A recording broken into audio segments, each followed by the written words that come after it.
Hello दोस्तों, नमस्कार। स्वागत है आपके अपने यूट्यूब चैनल गौरव स्टडी अड्डा पे। दोस्त, उम्मीद है बिहार शिक्षक भर्ती 3.0 की तैयारी कर रहे होंगे। इसी के क्रम में आज हम लोग लेके आए हैं भारत का संपूर्ण भूगोल का रिवीजन करेंगे।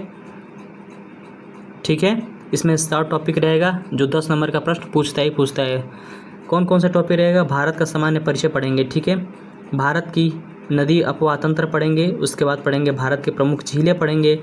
भारत के बहुउद्देशीय परियोजना पढ़ेंगे। हिमालय के प्रकार पढ़ेंगे। फिर इसके बाद प्रायद्वीपीय पठार, दर्रा और अक्षांश देशांतर ग्लोब इत्यादि पढ़ेंगे। ठीक है दोस्त, वीडियो अच्छा लगेगा तो प्लीज़ लाइक करिएगा, सब्सक्राइब करिएगा, शेयर करिएगा।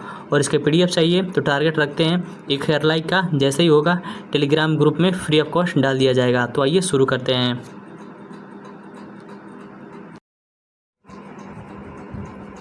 आइए देख लेते हैं भारत का सामान्य परिचय। भारत का सामान्य परिचय देख लेते हैं। भूगोल का पिता किसे कहा जाता है? इरोस्थनीज को कहा जाता है। इंपॉर्टेंट है, आपको ध्यान रखना पड़ेगा। ठीक है, प्रश्न पूछ देगा कि भूगोल का पिता किसे कहते हैं, तो इरोस्थनीज को कहते हैं। ठीक है, ये संपूर्ण भूगोल का नोट्स रहेगा जो बहुत ही महत्वपूर्ण रहेगा आपके एग्जाम के लिए, तो आप बिल्कुल हल्के में ना लेंगे। ठीक है, भूगोल आइए देख लेते हैं। पृथ्वी का वर्णन करना भूगोल कहलाता है। ठीक है, भूगोल क्या है? तो पृथ्वी का वर्णन करना ही भूगोल कहलाता है। ठीक है, आइए देख लेते हैं इंडिया का नाम कैसे पड़ा? इंडिया। ठीक है, आर्यावर्त, इंडिया को आर्यावर्त कहते हैं, जो उत्तर भारत में बसने वाले आर्यों के नाम पर पड़ा था। ठीक है, आर्यावर्त।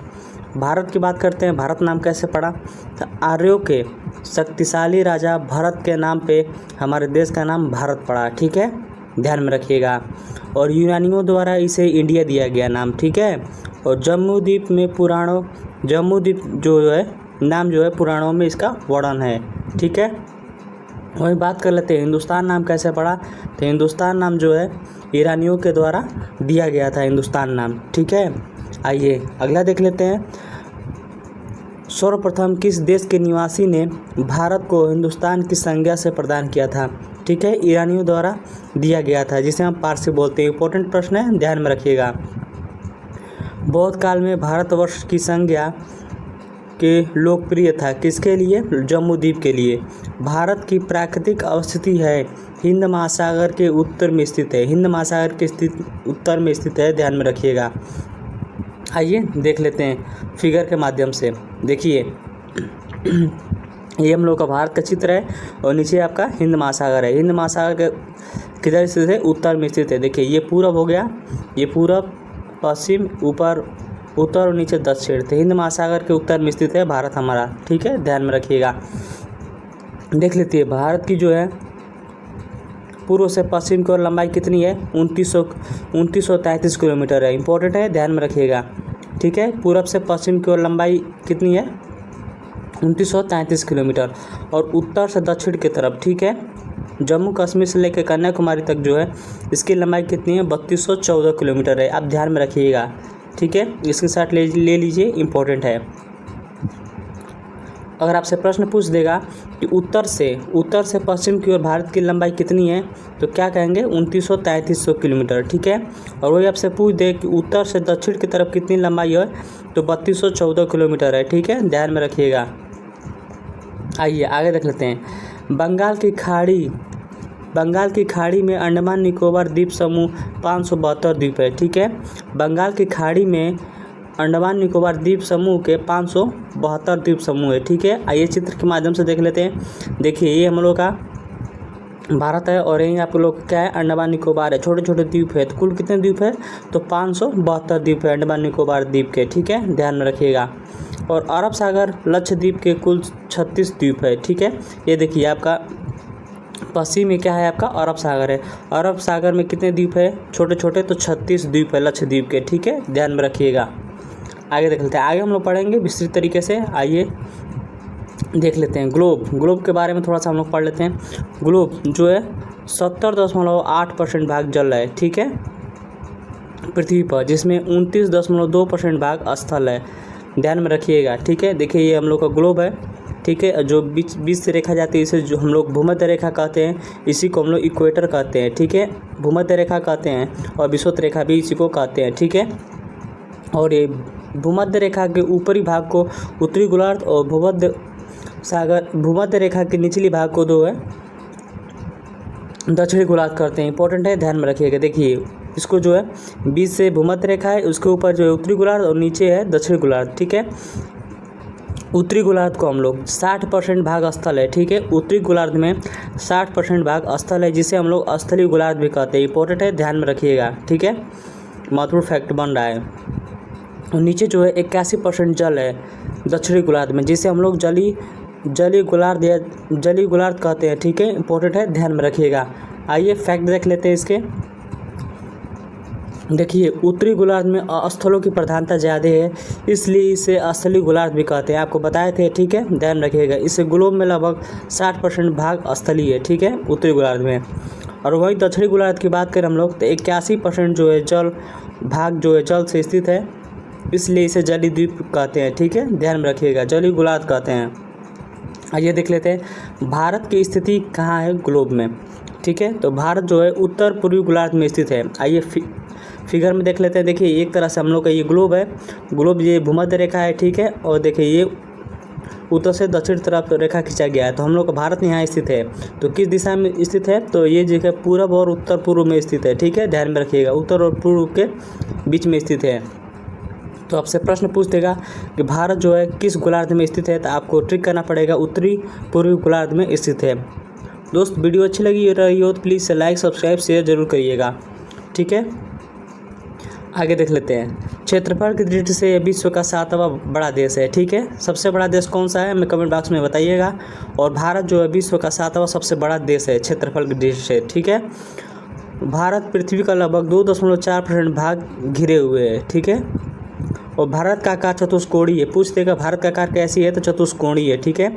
और भारत का क्षेत्रफल कितना है, तो 32,87,263 वर्ग किलोमीटर है। इंपॉर्टेंट है, ये भी ध्यान में रखिएगा, डायरेक्ट एग्जाम में प्रश्न पूछता है यहाँ से। आगे देख लेते हैं ग्लोब के बारे में। देखिए ग्लोब पृथ्वी का प्रारूप को ग्लोब कहते हैं। ग्लोब किसे कहते हैं, ग्लोब जो है पृथ्वी के प्रारूप को हम लोग ग्लोब कहा जाता है, ठीक है, ध्यान में रखिएगा। ग्लोब दो प्रकार का होता है, एक अक्षांश रेखा होता है और एक देशांतरी रेखा होता है। आइए इसको हम देख लेते हैं, एक प्रश्न पे यहाँ से पूछता है टीआरई में, ठीक है। आइए देख लेते हैं। पृथ्वी के दो भागों में विभाजित करने वाली रेखा को हम लोग भूमध्य रेखा कहते हैं। पहले हम लोग ऊपर पढ़ चुके हैं, ठीक है। भारत के उत्तरी बिंदु का क्या नाम है, इंदिरा काल है। अभी इसको हम लोग फिगर में अच्छी तरह से समझेंगे, आप केवल ध्यान लगा के पढ़िए, ठीक है। भारत की उत्तरी बिंदु को क्या कहते हैं, इंदिरा काल कहते हैं, ठीक है, इंदिरा काल। और भारत के पश्चिमी बिंदु को गुहार मोती जो गुजरात में स्थित है, और भारत के पूर्वी बिंदु को किबिथु जो अरुणाचल प्रदेश में स्थित है, ठीक है, ध्यान में रखिएगा। भारत का दक्षिणतम बिंदु कौन सा है, भारत का मुख्य भूमि, अगर दक्षिणतम बिंदु पूछे तो हम लोग इंदिरा पॉइंट क्लिक करेंगे, जिसके अन्य नाम कौन कौन से हैं, पार्सेन है, पिगलियन है और लहेंचिंग है, ठीक है, ध्यान में रखिएगा। और यहीं आपसे पूछ दे भारत के मुख्य भूमि कौन कौन सी है, तो कन्याकुमारी जिसे हम लोग कैमरून बोलते हैं, जो तमिलनाडु में स्थित है, ठीक है, ध्यान में रखिएगा।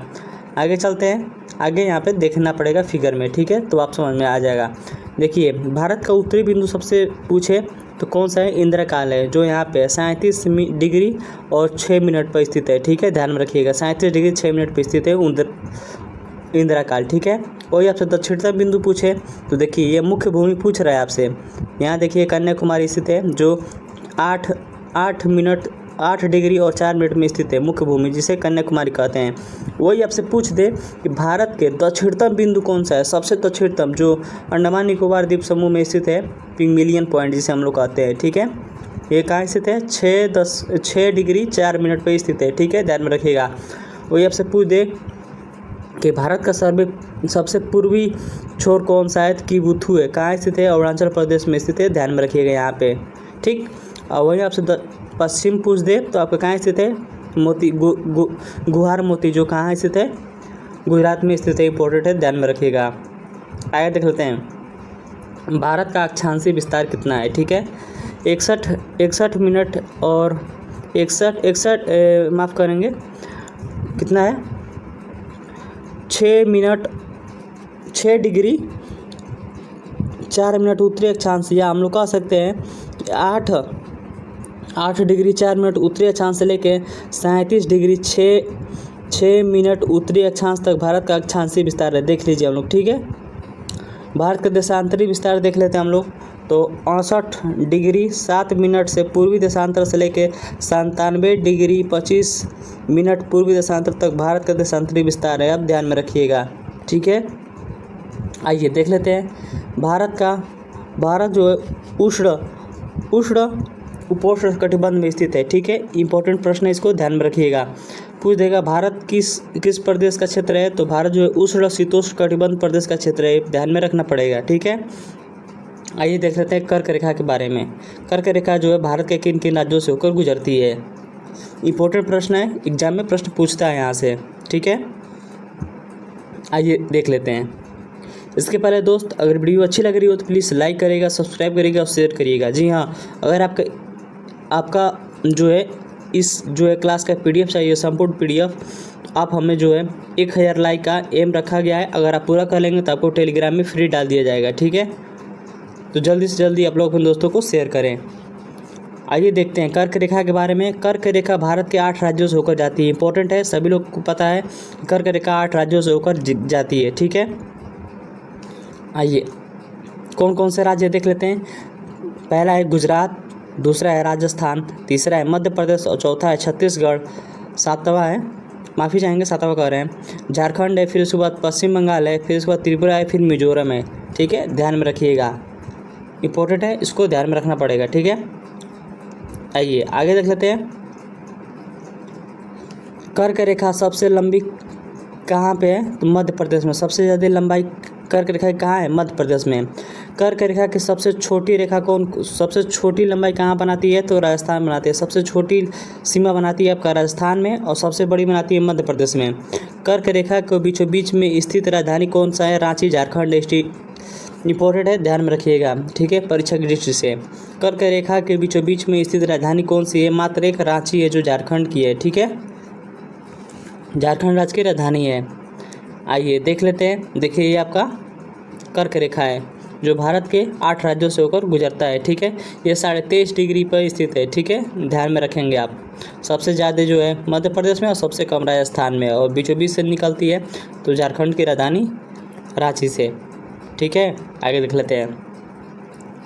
कर्क रेखा दक्षिण में स्थित राजधानी कौन कौन सा है। दक्षिण की बात करें हम लोग, ये कर्क रेखा के दक्षिण में, दक्षिण का मतलब हो गया नीचे, गुजरात जो गांधीनगर, मध्य प्रदेश की राजधानी भोपाल स्थित है, ठीक है। 2 है, ध्यान में रखिएगा। आइए देख लेते हैं कर्क रेखा के बारे में। कर्क रेखा 23.5 डिग्री के नॉर्थ पर स्थित है, ठीक है, 23.5 डिग्री उत्तरी अक्षांश में स्थित है कर्क रेखा। उत्तरी गोलार्ध में स्थित है, ध्यान में रखिएगा, उत्तरी गोलार्ध में स्थित है। आइए देख लेते हैं फिगर के माध्यम से उत्तरी गोलार्ध होता क्या है। देखिए एक ग्लोब है आपका, ठीक, 0 डिग्री इक्वेटर, इसे भूमध्य रेखा हम लोग बोलते हैं। इसके ऊपर जो है उत्तरी अक्षांश बोलते हैं और नीचे होता है दक्षिणी गोलार्ध बोलते हैं, ठीक है। उत्तरी गोलार्ध और दक्षिणी गोलार्ध, तो ये कर्क रेखा 23.5 डिग्री उत्तरी गोलार्ध पर स्थित है, ठीक है, ध्यान में रखिएगा। और मकर रेखा 23.5 डिग्री दक्षिणी गोलार्ध में स्थित है, इंपॉर्टेंट है, ध्यान में रखिएगा। आइए देख लेते हैं। विषुवतीय रेखा 23.5 डिग्री उत्तरी अक्षांश पर स्थित है, ठीक है। कर्क रेखा जो है एशिया, अफ्रीका तथा मध्य अमेरिका महाद्वीप से होकर गुजरती है, इंपॉर्टेंट है, ये भी आपको ध्यान रखना पड़ेगा। आइए देख लेते हैं। कर्क रेखा जो है हिंद महासागर, अटलांटिक महासागर, प्रशांत महासागर, ताइवान जल संधि, लाल सागर तथा मैक्सिको की खाड़ी से होकर गुजरती है, इंपॉर्टेंट है, ध्यान में रखिएगा। वहीं आपके कर्क रेखा की बात करें तो मिस्र की नासिर झील से होकर गुजरती है, इंपॉर्टेंट है, ध्यान में रखिएगा, विश्व के परिप्रेक्ष्य से। और माही नदी जो है कर्क रेखा 2 बार काटती है, इंपॉर्टेंट है, ये भी ध्यान में रखिएगा। माही नदी 2 बार काटती है किसको, कर्क रेखा को, ठीक है। वही आप हम कमेंट बॉक्स में बताइएगा कि मकर रेखा को कौन सी नदी 2 बार में काटती है, और भूमध्य रेखा को, ठीक है। मकर रेखा ये दक्षिणी गोलार्ध में स्थित है, इंपॉर्टेंट है, ध्यान में रखिएगा। दक्षिणी गोलार्ध अभी आपको बताया था, एक बार समझ लीजिए। ये ग्लोब है, 0 डिग्री जो है भूमध्य रेखा है, उसके दक्षिण में जो है दक्षिणी गोलार्ध बोलते हैं और ऊपर के जो है उत्तरी गोलार्ध बोलते हैं। तो मकर रेखा 23.5 डिग्री कहाँ स्थित है, दक्षिणी गोलार्ध में स्थित है, ध्यान में रखिएगा। विषुवत रेखा 23.5 डिग्री दक्षिणी अक्षांश पर स्थित है, ठीक है, विषुवत रेखा है और विषुवत रेखा से दक्षिण में जो है 23.5 डिग्री पर मकर रेखा स्थित है। आगे देख लेते हैं। यह जो है दक्षिण अमेरिका, अफ्रीका तथा ऑस्ट्रेलिया महाद्वीप से होकर गुजरती है, ठीक है। देखिए प्रश्न जो आपसे ऊपर पूछे थे वो आ गया। लिम्पोपो नदी अफ्रीका को 2 बार काटती है, ठीक है। लिम्पोपो नदी जो है अफ्रीका के मकर रेखा को 2 बार में काटती है, ठीक है, ध्यान रखिएगा।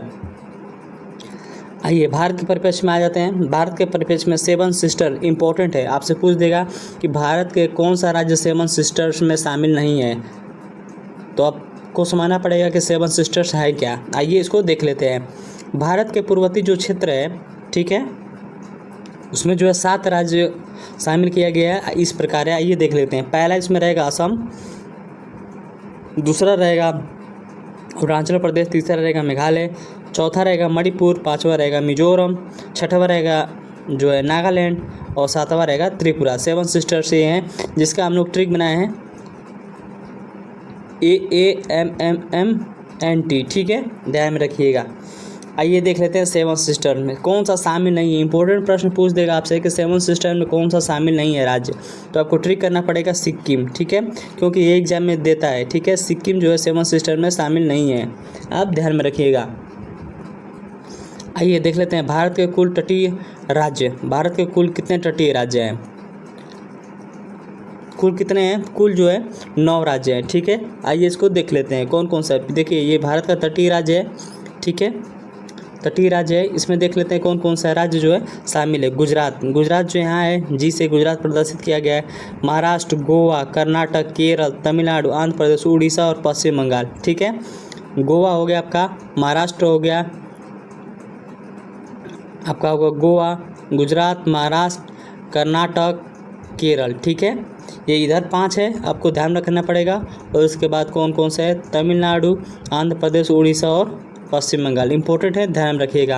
अगर आपसे यही प्रश्न पूछ दे कि जो है पूर्वी घाट पे, पूर्वी घाट और पश्चिमी घाट आपको समझना पड़ेगा। देखिए अगर आपको ऐसे एक डिवाइड कर दिया जाए यहाँ से, तो आप जो है ऐसे एक रेखा डिवाइड कर दी जाती है,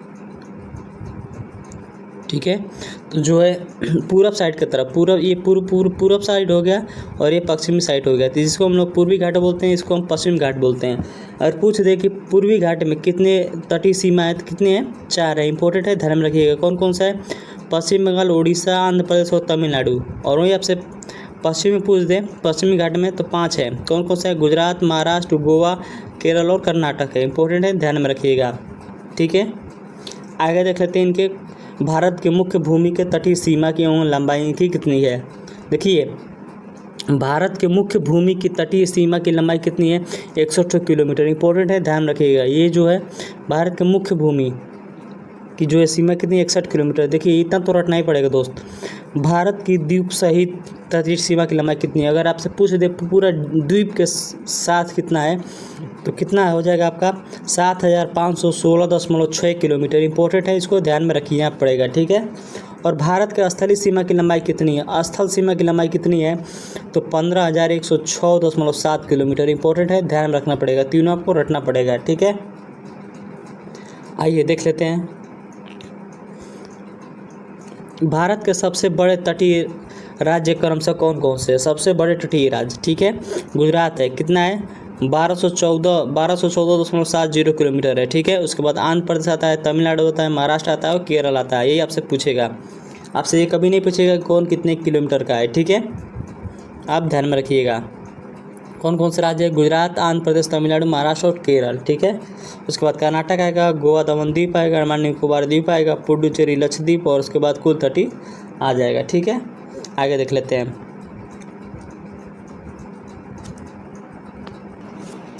आइए देख लेते हैं दोस्त, अगर आपको इसका PDF चाहिए तो इस वीडियो पर जो है 1000 लाइक कायम रखते हैं। अगर पूरा हो जाता है तो आपको टेलीग्राम चैनल पे जो है आपको फ्री ऑफ कॉस्ट आपको जो है इसका PDF दे दिया जाएगा। तो जल्दी से जल्दी अपने दोस्तों को ज़रूर शेयर करें, ठीक है। आइए देखते हैं भारत के ऐसे 5 राज्य जो न तो समुद्री सीमा लगाते हैं और न ही अंतर्राष्ट्रीय सीमा लगाते हैं, ठीक है। कौन कौन से हैं, हरियाणा न तो जो है किसी जो है समुद्र के साथ सीमा लगाता है और न ही कोई अंतर्राष्ट्रीय राज्य देश के साथ जो है अपना सीमा लगाता है। इंपॉर्टेंट है, ध्यान में रखिएगा। वहीं आपका मध्य प्रदेश भी है, झारखंड है, छत्तीसगढ़ और तेलंगाना है, ठीक है। 5 राज्य ऐसे हैं जो न तो समुद्री सीमा लगाते हैं और न ही अंतर्राष्ट्रीय सीमा लगाते हैं। इंपॉर्टेंट है, आपको ध्यान रखना पड़ेगा, ठीक है। आइए अगला देख लेते हैं। भारत के ऐसे 2 राज्य बताइए जो समुद्री तथा अंतर्राष्ट्रीय सीमा दोनों लगाते हैं, ठीक है। समुद्री और अंतर्राष्ट्रीय सीमा समझ रहे हैं ना। समुद्री मतलब समुद्र के साथ जो सीमा लगाते हैं, अंतर्राष्ट्रीय माने किसी दूसरे देश के साथ अपना सीमा लगाते हैं, ठीक है। गुजरात, गुजरात आपका देख लीजिए, ये देखिए यहाँ से आपका स्थल जल ही लगा रहा है, उसके बाद पाकिस्तान के साथ अपना क्या लगा रहा है, सीमा, अंतर्राष्ट्रीय सीमा भी लगा रहा है, ठीक है। और पश्चिम बंगाल वही हाल है, बांग्लादेश के साथ और स्थलीय सीमा भी जल से भी लगा रहा है, ठीक है, ध्यान में रखिएगा। आइए देख लेते हैं अगला, पड़ोसी देशों से घिरे हुए राज्य, कौन कौन से पड़ोसी देशों से घिरे हुए राज्य हैं। देखिए सिक्किम है, ठीक है, सिक्किम, सिक्किम है। घिरे हुए राज्यों में भारत के राज्य कौन सा है, सिक्किम। सिक्किम कौन किससे किससे घिरा हुआ है, नेपाल, चीन, भूटान से घिरा हुआ है, ठीक है, ध्यान रखिएगा। वहीं आपका पश्चिम बंगाल की बात करें हम लोग तो बांग्लादेश के साथ घिरा हुआ है, ठीक है। वहीं लद्दाख की बात कर ले हम लोग तो पाकिस्तान, अफगानिस्तान और चीन के साथ घिरा हुआ है। और त्रिपुरा की बात करें हम लोग तो बांग्लादेश से जो है तीनों ओर से घिरा हुआ है। इंपॉर्टेंट प्रश्न है, ध्यान रखिएगा त्रिपुरा के बारे में। त्रिपुरा के बारे में पूछ देता है कि वो कौन सा राज्य है जो बांग्लादेश से तीनों ओर से घिरा हुआ है, तो कौन सा है आपका, त्रिपुरा है। इंपॉर्टेंट है, ध्यान में रखिएगा। आइए आगे देख लेते हैं, प्रमुख जलसंधि विभाजित क्षेत्र। देखिए एक प्रश्न यहाँ से पूछता है दोस्त, आप इसको हल्के में बिल्कुल ना लेंगे। आइए देख लेते हैं 8 डिग्री चैनल क्या होता है। 8 डिग्री चैनल वो होता है जो मालदीव और मिनिकॉय को अलग करता है। 8 डिग्री चैनल आपको रटना पड़ेगा कि मालदीव और मिनिकॉय जो है अलग करता है 8 डिग्री चैनल से। 9 डिग्री चैनल मिनिकॉय से लक्षद्वीप अलग करता है। 6 डिग्री चैनल ग्रेट निकोबार के सुमात्रा इंडोनेशिया से। और ये आपका 10 डिग्री चैनल लघु अंडमान निकोबार से अलग करता है, ठीक है। इसको चित्र के माध्यम से समझेंगे अभी। पाक जल संधि की बात करें हम लोग तो भारत और श्रीलंका के बीच में, ठीक है। और कोको जल संधि कोको द्वीप, म्यांमार और लैंडफॉल द्वीप जो है अंडमान निकोबार का अलग करता है, ठीक है। दक्कन पास दक्षिणी अंडमान को लिटिल अंडमान, लघु अंडमान से अलग करता है, ठीक है। आइए देख लेते हैं फिगर के माध्यम से। देखिए यहाँ पर क्या है, कोको जल संधि की बात करता है। कोको जल संधि किन के बीच में स्थित है, तो कोको द्वीप और लैंडफॉल द्वीप के बीच में स्थित है, ठीक है, ध्यान में रखिएगा। वही आपका पूछे दक्कन पास। दक्कन पास की बात करें हम लोग तो दक्षिणी अंडमान और लिटिल अंडमान को अलग करता है। इंपॉर्टेंट है, ध्यान में रखिएगा।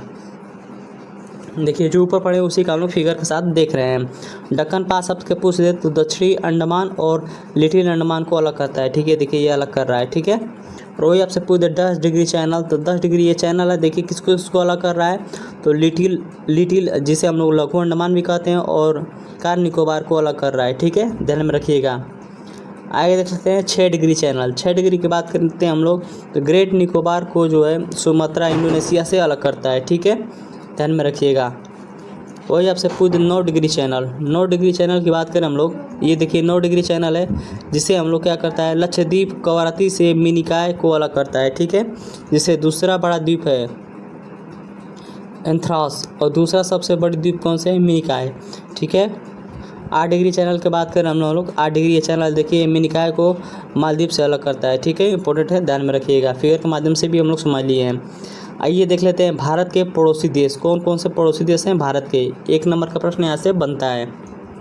भारत के कुल कितने पड़ोसी देश है, 7 पड़ोसी देश है। इसको इंपॉर्टेंट है, ध्यान में रखिएगा। बांग्लादेश में जो है कौन कौन से हैं, असम, मेघालय, त्रिपुरा, मिजोरम और पश्चिम बंगाल सीमा बनाते हैं, ठीक है। चीन की बात करें हम लोग, चीन के साथ जो है उत्तराखंड, लद्दाख, हिमाचल प्रदेश, अरुणाचल प्रदेश और सिक्किम सीमा बनाते हैं। वहीं आपसे पाकिस्तान की बात करें तो पाकिस्तान जो है पंजाब, जम्मू कश्मीर, राजस्थान, गुजरात और लद्दाख सीमा बनाता है। और नेपाल की बात करें तो उत्तराखंड, उत्तर प्रदेश, बिहार, पश्चिम बंगाल और सिक्किम जो है सीमा बनाता है। भूटान की बात करें हम लोग तो अरुणाचल प्रदेश, नागालैंड, मणिपुर और मिजोरम। और भूटान की बात करें हम लोग, माफ़ करेंगे, म्यांमार की बात करें अरुणाचल प्रदेश, नागालैंड, मणिपुर और मिजोरम जो है सीमा बनाते हैं। वही आपका भूटान से पूछे तो अरुणाचल प्रदेश, असम, पश्चिम बंगाल और सिक्किम। और वहीं आपसे पूछे अफगानिस्तान के तो लद्दाख, ठीक है। आइए ध्यान रखिए, ठीक है। आइए देख लेते हैं पुडुचेरी, एक महत्वपूर्ण द्वीप है, इसको देख लेते हैं। इंपॉर्टेंट है, क्वेश्चन यहाँ से बनता है। पुडुचेरी के कितने राज्यों में फैला हुआ है, पहला प्रश्न यहीं से पूछ देगा कि पुडुचेरी बताइए कि कितने राज्यों में फैला हुआ है। तो आप ध्यान में लगा के सुनिए कि पुडुचेरी जो है 3 राज्यों में फैला हुआ है। कौन कौन से राज्य, पहले तमिलनाडु में फैला हुआ है, केरल और आंध्र प्रदेश में फैला हुआ है। 3 राज्यों में फैला हुआ है। पुडुचेरी जो है पुडुचेरी कराईकल में स्थित है तमिलनाडु में, और केरल जो है माहे में स्थित है, और आंध्र प्रदेश जो है यमन में स्थित है, ठीक है, ध्यान में रखिएगा। यमन जो है आंध्र प्रदेश में स्थित है। ये 3 जो है राजधानी इसकी है, ठीक है। 4 जिले हैं पुडुचेरी के, कौन कौन से हैं, पुडुचेरी, कराईकल और माही और येनम, ठीक है। तमिलनाडु में 2 ज़िले हैं, ठीक है, पुदुचेरी कराईकल, और माहे जो है केरल में स्थित है, और यमन जो है आंध्र प्रदेश में स्थित है। इंपॉर्टेंट है, ध्यान में रखिएगा। आगे देख लेते हैं, भारत का एकमात्र केंद्र शासित प्रदेश जिसका विस्तार पश्चिमी घाट तथा पूर्वी घाट तक फैला हुआ है, पुदुचेरी। इंपॉर्टेंट है, ध्यान में रखिएगा। पुडुचेरी की राजधानी कहाँ है? तमिलनाडु है, ठीक है। भारत का सबसे छोटा जिला कौन सा है? माहे, जो केरल राज्य में स्थित है। इंपॉर्टेंट है, ध्यान में रखिएगा, जो पुडुचेरी का एक जिला है। भारत में 4 सबसे बड़े जिले कौन कौन से हैं? पहला है कच्छ है, दूसरा है लेह, तीसरा जैसलमेर और चौथा बाड़मेर। इंपॉर्टेंट ये प्रश्न है, इसको ध्यान में रखिएगा, ठीक है। आइए दोस्त, हम लोग का भारत का सामान्य परिचय समाप्त होता है, ठीक है। दूसरा हम लोग चैप्टर पढ़ेंगे भारत की प्रमुख नदियाँ, ठीक है। इसके पहले दोस्त, अगर वीडियो अच्छी लग रही हो तो प्लीज़ लाइक करिएगा, सब्सक्राइब करिएगा और शेयर करिएगा। इसका PDF चाहिए तो 1000 का एम लगते हैं लाइक का, और 1000 का जैसे ही एम लाइक का पूरा होता है, इसका हम लोग फ्री ऑफ कॉस्ट PDF जो है टेलीग्राम में डाल दिया जाएगा। तो आइए देख लेते हैं भारत की नदियाँ। भारत की नदियाँ पढ़ना दोस्त बहुत ईजी है, ये इसको हम समझ लेते हैं। कैसे, पहले समझेंगे।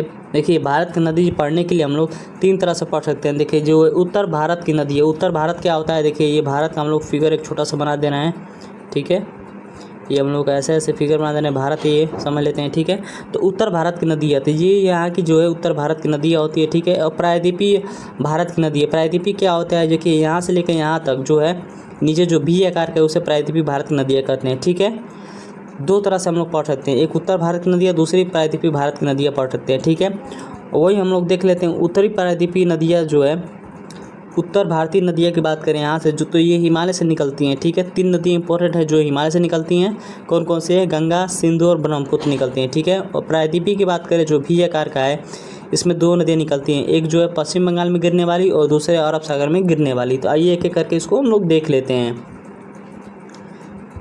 देखिए, भारत की नदियाँ, ठीक है, इसको हम 2 तरह से पढ़ेंगे। उत्तर भारत की नदियाँ, ठीक है, जिसे हम लोग हिमालय से निकलने वाली नदियाँ भी कहते हैं। जो 3 नदियाँ इंपॉर्टेंट है, 3 नदियाँ निकलती हैं, गंगा नदी तंत्र, सिंधु नदी तंत्र और ब्रह्मपुत्र नदी तंत्र, ठीक है।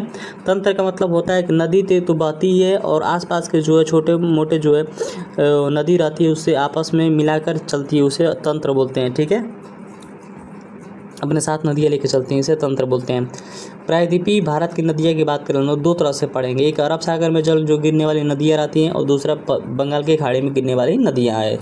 इंपॉर्टेंट प्रश्न है, प्रश्न आप देखे होंगे एग्जाम में कि पूछता है कि कौन सी इसमें से नदियाँ जो है बंगाल की खाड़ी में गिरती है, और एक तरह से पूछ देता है कि कौन सी नदियाँ जो है बंगाल खाड़ी में नहीं गिरती हैं, या पूछ देगा आपसे कि अरब सागर में कौन सी नदियाँ गिरती है, या अपना मुहारा बनाती हैं। तो आइए एक एक करके पढ़ेंगे, जो आप लोगों को जरूर समझ में जरूर आएगा। आइए देख लेते हैं। पहले हम लोग पढ़ लेते हैं अरब सागर में जल गिराने वाली नदियाँ, ठीक है। पहले उसका नाम देख लेते हैं, ठीक है। देखिए, इसको आप नोट करते हुए चलिएगा, अगर टाइम नहीं हो तो आप इसे स्क्रीनशॉट ले लीजिएगा, ठीक है। अरब सागर में जल गिराने वाली नदियाँ कौन कौन सी है? लूना नदी की बात करें, इंपॉर्टेंट है, कच्छ के रण में ही ये अपना समाप्त कर लेती है, ठीक है। साबरमती नदी, माही नदी, नर्मदा और ताप्ती, ठीक है, जिसे हम लोग समानता कहते हैं, ट्रिक नाम देते हैं समानता। ये खंबात की खाड़ी में जल गिराती है। खंबात की खाड़ी क्या होता है? देखिए, ये आपका भारत का सिंबल अगर बना देते हैं, माफ़ी जाएंगे, भारत का फिगर एक बना देते हैं छोटा सा। देखिए, ये आपका ऐसे समझ लीजिए, भारत का चित्र बन गया, ठीक है। तो खंबात की खाड़ी में जो यहाँ जो ऐसे मुहाना दिख रहा है ना, ये इसे हम लोग खंबात की खाड़ी बोलते हैं। ये खंबात की खाड़ी में अपना जल गिराती हैं, ठीक है। कौन कौन सी है? तो समानता ट्रिक नाम रख लिए। साबरमती नदी होती है, म से महानदी हो गया, न से नर्मदा हो गया, और त से ताप्ती हो गया, ठीक है। समानता नदी, साबरमती, माही, नर्मदा और ताप्ती, ये जो है खंबात की खाड़ी में अपना जल गिराती है, ठीक है। इंपॉर्टेंट है, ध्यान में रखिएगा। अगर खंबात की खाड़ी ट्रिक नहीं दिया होगा तो आप लोग जरूर अरब सागर दिया होगा तो आप ट्रिक कर दीजिएगा अरब सागर में ही, ठीक है। मांडवी नदी और जुआरी नदी, ये जो है गोवा की नदियाँ हैं, ठीक है। इंपॉर्टेंट है, ध्यान में रखिएगा, गोवा की नदियाँ है मांडवी और जुआरी नदी, ठीक है। आगे देख सकते हैं गंगा वैली और शरावती, जो है कर्नाटक की नदी है, इंपॉर्टेंट है, ध्यान में रखिएगा। आगे देख लेते हैं 3 प्रमुख नदियाँ है, भरतपुझा नदी, पेरियार नदी और पंपा नदी, ये केरल की नदी है, इंपॉर्टेंट है, ध्यान में रखिएगा। आइए एक एक करके इसको समझ लेते हैं।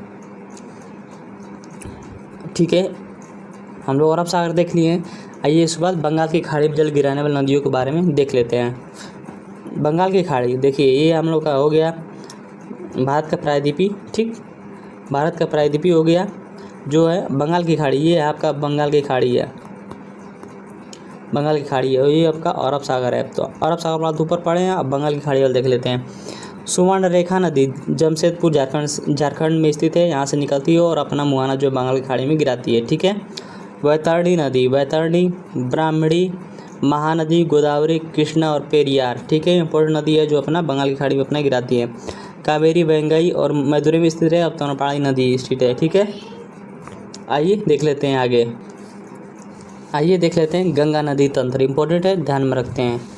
गंगा नदी तंत्र यहाँ पहले हम लोग देख लेते हैं, पहले फिगर के माध्यम से देख लेते हैं। देखिए ये जो है आपका गंगा नदी है, जो आपका ये बहती हुई जा रही है, ये आपकी गंगा नदी है, ठीक है। ये कहाँ से निकल रही है, इसको फिगर के माध्यम से पहले देख लेते हैं। देखिए गंगोत्री ग्लेशियर लिखा हुआ है, जिसके बाद भागीरथी और बद्री ग्लेशियर अलकनंदा, ये निकलती है, दोनों जाके यहाँ कहाँ मिलती है, देवप्रयाग में मिलती है, ठीक है। देवप्रयाग देखिए आपका लिखा हुआ है, देवप्रयाग में मिलती है। फिर यहाँ से निकलती हुई नदियाँ मैदान में प्रवेश करती है और बंगाल खाड़ी पर मुहाना बनाती है, ठीक है।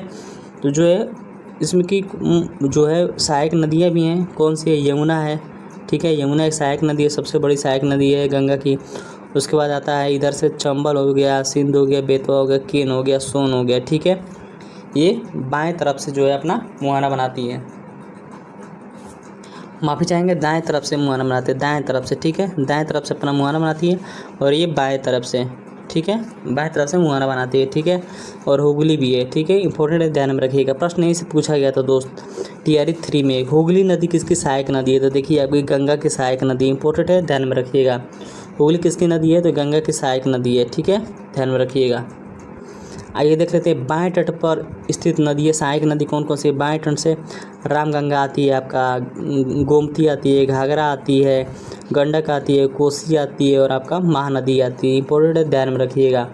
और आपसे यहाँ से ब्रह्मपुत्र आती है, जो ये गंगा की सहायक नदी है नहीं है, ठीक है, ध्यान में रखिएगा।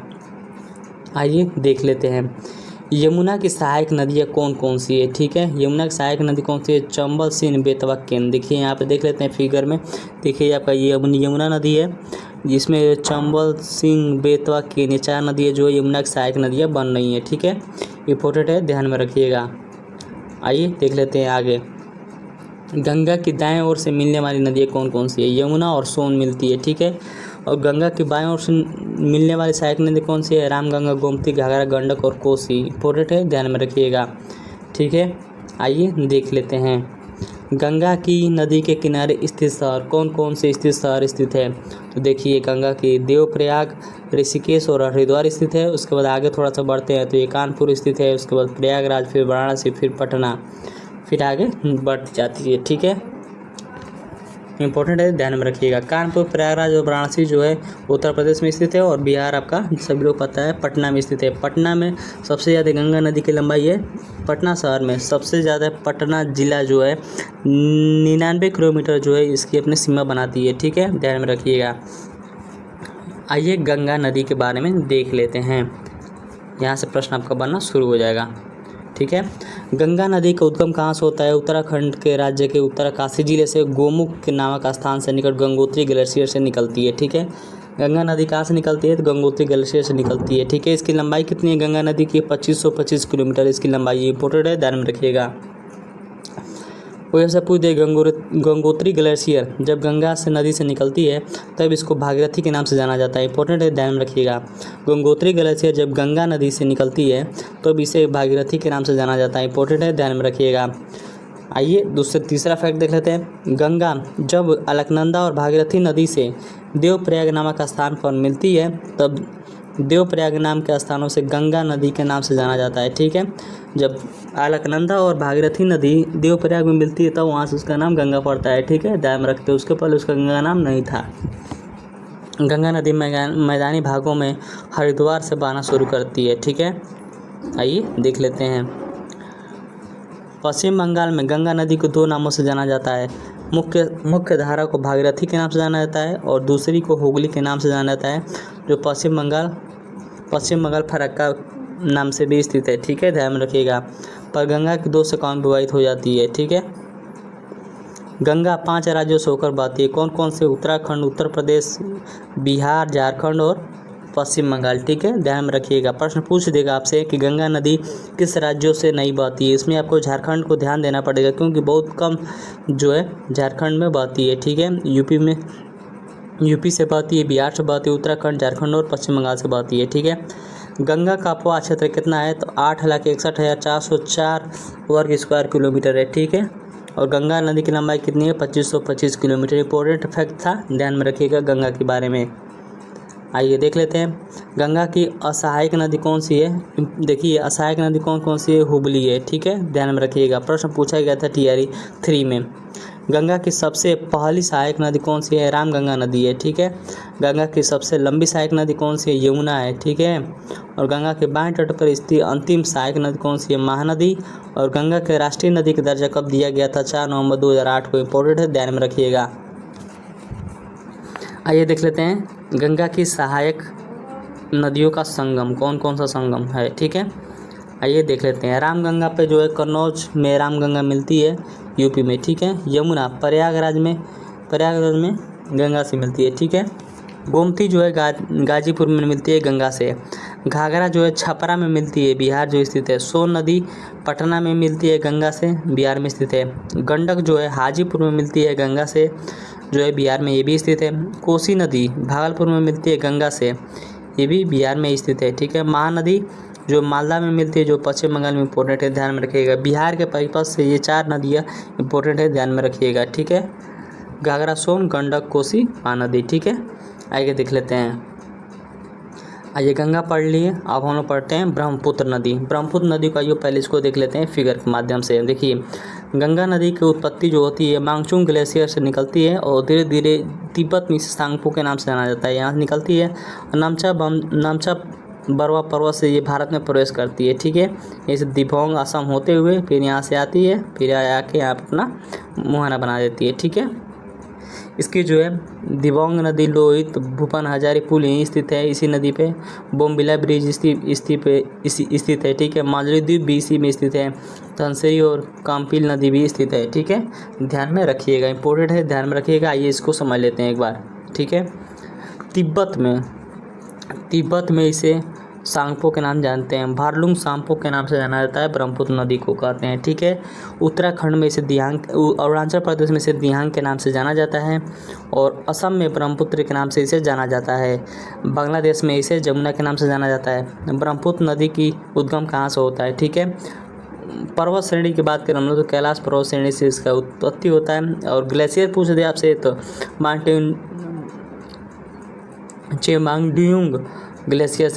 चेमायुंगडुंग ग्लेशियर से उत्पन्न होता है। ठीक है, और झील पूछ दे तो मानसरोवर झील से उत्पन्न होती है। ठीक है, ध्यान में रखिएगा, इंपॉर्टेंट है, ध्यान में रखिएगा। आइए देख लेते हैं ब्रह्मपुत्र नदी की लंबाई कुल कितनी है। तो कुल जो है 2900 किलोमीटर लंबाई है। ठीक है, ब्रह्मपुत्र नदी की लंबाई कुल जो है 2900 किलोमीटर, लेकिन भारत में इसकी लंबाई कितनी है?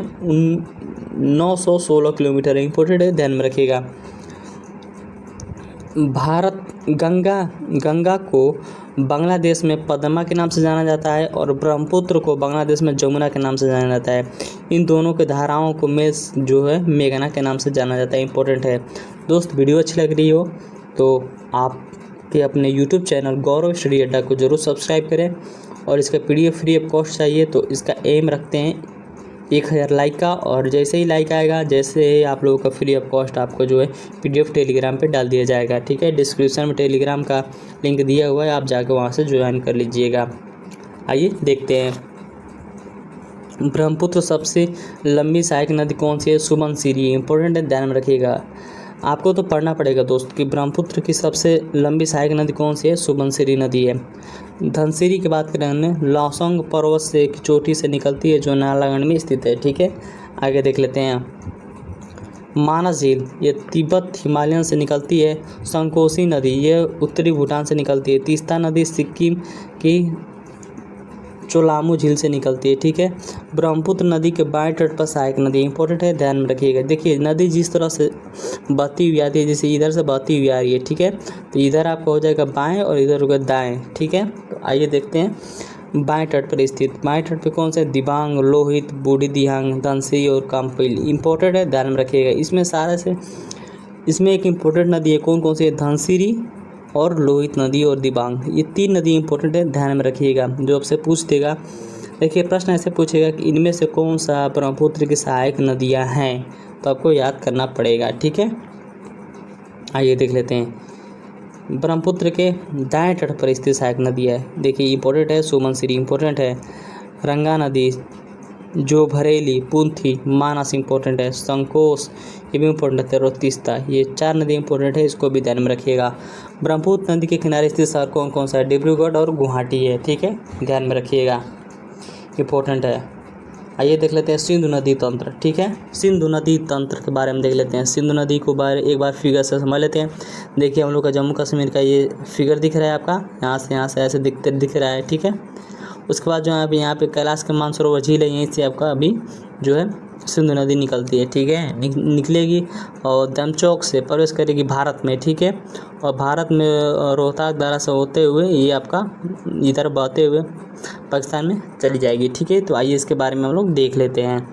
सिंधु नदी का पहले उद्गम देख लेते हैं। पर्वत पूछेगा तो कैलाश पर्वत श्रेणी से उत्पन्न होती है, ठीक है। झील पूछेगा तो मानसरोवर झील से, और ग्लेशियर पूछेगा तो चेमड्यूंग ग्लेशियर से। जहाँ ब्रह्मपुत्र नदी निकलती है वहीं से ये भी नदी निकलती है, ठीक है, सिंधु नदी।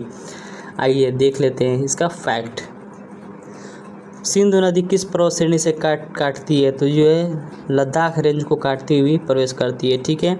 सिंधु नदी किन पर्वतों श्रेणियों के बीच से होकर बहती है? तो लद्दाख और जास्कर रेंज के बीच से होकर गुजरती है। देखिए ये जास्कर हो गया, आपका लद्दाख हो गया, इसके बीच से निकलती हुई जा रही है। सिंधु नदी भारत में दमचौक से प्रवेश करती है, इंपॉर्टेंट है, ध्यान रखिएगा, दमचौक से प्रवेश करती है सिंधु नदी। सिंधु नदी भारत से पीओके से चिल्लासा से निकास करती है। चिल्लासा यही है पीओके में, यहीं से निकास करती है पाकिस्तान के लिए, ठीक है, इंपॉर्टेंट है। सिंधु की सबसे सहायक नदी चिनाब है, और सिंधु के दाएं तट पर स्थित शहर लेह है, इंपॉर्टेंट है, दोनों ध्यान में रखिएगा। सिंधु की लंबाई कितनी है? 2880 किलोमीटर, ठीक है, ध्यान में रखिएगा। झेलम नदी की बात कर लेते हैं, यहीं आपका तो झेलम का उद्गम कहाँ होता है? श्रीनगर में स्थित वेरीनाग के निकट शेषनाग झील से होती है झेलम नदी का। झेलम की बात करें हम लोग, बुलर झील से होते हुए पाकिस्तान के चेनाब नदी से मिल जाती है तथा श्रीनगर के पास विसर्ग का अपना निर्माण करती है, ठीक है, ध्यान में रखिएगा। पाकिस्तान में चेनाब से मिलने से पहले झेलम नदी मंगला डैम का निर्माण किया गया है, ठीक है, मंगला डैम का निर्माण किया गया है। पूछ देगा आपसे प्रश्न, मंगला डैम किस पर स्थित है? तो झेलम नदी पर स्थित है। झेलम नदी श्रीनगर बसा हुआ है। पूछ देगा प्रश्न में कि झेलम नदी किस नदी पर बसा हुआ है? श्रीनगर शहर जो है किस नदी पर स्थित है? तो झेलम नदी पर स्थित है, ठीक है। और झेलम की कुछ महत्वपूर्ण परियोजना है, तुलबुर और उरी परियोजना, ये जो है झेलम नदी पर बनी हुई हैं।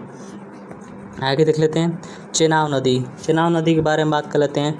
ये सिंधु की सबसे बड़ी सहायक नदी चेनाब नदी है। चेनाब नदी हिमालय के चंद्र प्रभा के नाम से जाना जाता है, ठीक है। पुराणों में चेनाब को अस्कनी कहा जाता है, इंपॉर्टेंट है, ध्यान में रखिएगा। प्रश्न पूछ देगा कि पुराणों में चेनाब नदी को क्या कहा जाता है? तो अस्कनी कहा जाता था, ठीक है। चेनाब पर जो है सलाल और बगलिहार और दुलस्ती परियोजना स्थित है। वेरी इंपॉर्टेंट प्रश्न पूछता है आपसे एग्जाम में कि सलाल परियोजना या बलिहार परियोजना या दुलस्ती परियोजना ये किस नदी पर स्थित है? तो चेनाब नदी पर स्थित है, इंपॉर्टेंट है, ध्यान में रखिएगा। चेनाब नदी की बात करें हम लोग, बारालाचा दर्रे से दोनों ओर से निकलने वाली चंद्रा और प्रभा नदियों की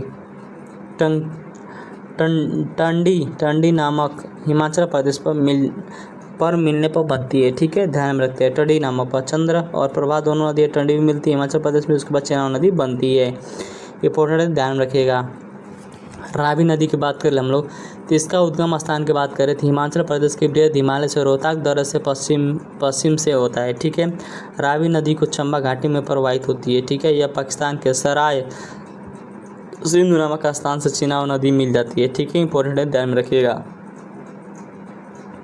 सिंधु की यह बाएं तट की सहायक नदी है, ठीक है। रावी नदी के निर्मित परियोजना, देखिए इसमें परियोजना इंपॉर्टेंट है दोस्तों, चमेरा परियोजना, थीन परियोजना और रणजीत सागर बांध के नाम से भी जाना जाता है। थीन परियोजना के ये दोनों परियोजनाएं स्थित है, ठीक है, रावी नदी पे।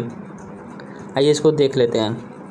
देखिए आपको सरला नदी निकलती है यहाँ से, फिर ऐसे प्रवेश कर जाती है पाकिस्तान में, ठीक है। सिंधु नदी की वही हाल है, ठीक है। सतलज का भी बता दिए हैं, आपका चेनाब हो गया, आपका रावी हो गया, झेलम हो गया, ठीक है। इसके बारे में हम लोग पढ़ लिए हैं। आइए आगे देख लेते हैं ब्यास नदी। ब्यास नदी इम्पोर्टेंट है, इसको भी देख लेते हैं। ब्यास नदी की बात करें, ये रोहतांग दर्रे के पास ब्यास कुंड से निकलती है। ब्यास नदी हिमाचल प्रदेश के कुल्लू घाटी में प्रवाहित होती है। नोट इम्पोर्टेंट है, ध्यान में रखिएगा। चुनाव की सहायक नदी कौन सी है? झेलम, इम्पोर्टेंट है, ध्यान में रखिएगा। ब्यास नदी सिर्फ भारत में बहती है, ठीक है। ब्यास नदी सतलुज नदी के पंजाब के हरिके नामक स्थान पर मिलती है, इम्पोर्टेंट है, ध्यान में रखिएगा। ब्यास नदी जो है सतलुज नदी के पंजाब के हरिके नामक बैराज में मिलती है, ठीक है। आगे देख लेते हैं। इनके मिलन स्थल पर ही हरिके बैराज नामक निर्माण किया गया है, ठीक है। हरिके बैराज किस नदी पर स्थित है? तो सतलज नदी पर स्थित है, ध्यान में रखिएगा। पैंगडम परियोजना कहाँ स्थित है? ब्यास नदी पर स्थित है, ठीक है। हरिके बैराज भी ब्यास नदी पर स्थित है। आगे देख लेते हैं सतलुज नदी। सतलुज नदी के उद्गम स्थल की बात करें हम लोग, जो तिब्बत के राकस ताल जिसे निकलती है, इंपॉर्टेंट है, प्रश्न पूछ देता है। सतलुज नदी कहाँ से निकलती है? तिब्बत के राकस ताल से निकलती है, पहला प्रश्न बन जाता है, ठीक है। नोट देख लेते हैं। तिब्बत सतलुज नदी को लांगचेंग खबाब के नाम से जाना जाता है, ठीक है। तिब्बत में सतलुज को लांगचेंग खबाब के नाम से जाना जाता है, इंपॉर्टेंट है, इसको भी ध्यान रखिएगा, ठीक है। यह भारत में प्रवेश करने वाला पहले 400 किलोमीटर तक सिंधु नदी के समांतर बहती है, ठीक है। ये सिंधु के समांतर 400 किलोमीटर तक ऐसे बहती हुई है, ठीक है, बहती है। फिर उसके बाद जो है तथा सिपले दर्रा से होकर भारत में प्रवेश करती है, ठीक है। सिपले दर्रा से कौन सी नदी भारत में प्रवेश करती है? तो सतलुज नदी, इंपॉर्टेंट है, ध्यान में रखिएगा। आइए देख लेते हैं सतलुज नदी पर बनी कुछ परियोजना इंपॉर्टेंट है, जो आपके एग्जाम के लिए बहुत ही इंपॉर्टेंट रहेगा। कोलडाम परियोजना, ये जो सतलुज नदी पर बना है। नाथपा झकारी परियोजना और बाखड़ा नांगल बांध परियोजना, ये तो तीनों इंपॉर्टेंट है दोस्त, सतलुज नदी पर ही बना हुआ है, ध्यान में रखिएगा। ब्यास नदी सतलुज नदी जो है हरिके बैराज में मिलते हैं, और जो है पंजाब के हरिके बैराज नामक स्थान पर मिलते हैं, ठीक है। हरिके बैराज के नाम से भारत का सबसे लंबा नहर निकलती है, जो इसका नाम इंदिरा गांधी नहर है, जिसकी नींव 30 मार्च 1958 ईस्वी के तत्काल प्रधानमंत्री गृह मंत्री गोविंद बल्लभ भाई प्रदेश पंत के काल में रखी गई थी, इंपॉर्टेंट है, ध्यान में रखिएगा। प्रश्न पूछ देगा कि इंदिरा गांधी नहर परियोजना कब बनी थी? तो ये वहाँ के भारत के जो है तत्कालीन गृह मंत्री गोविंद बल्लभ भाई पटेल थे। 30 मार्च 1958 ईस्वी में इसकी नींव रखी गई थी, ठीक है। आगे देख लेते हैं। इंदिरा गांधी नहर राजस्थान के रामनगर, बीकानेर, बाड़मेर तथा जैसलमेर जिलों से संचित करती है, ठीक है। इंदिरा गांधी नहर सतलुज जो ब्यास नदी के संगम पर स्थित पंजाब के हरिके बैराज पे मिलती है। सतलुज नदी के किनारे बसे शहर कौन कौन से? लुधियाना और फिरोजाबाद, इंपॉर्टेंट है, ध्यान में रखिएगा। सतलुज की लंबाई 1450 किलोमीटर कुल है, और भारत में कुल इसकी लंबाई 1050 किलोमीटर, इंपॉर्टेंट है, ध्यान में रखिएगा। आइए आगे देख लेते हैं बंगाल की खाड़ी में जल गिराने वाली नदियाँ, ठीक है।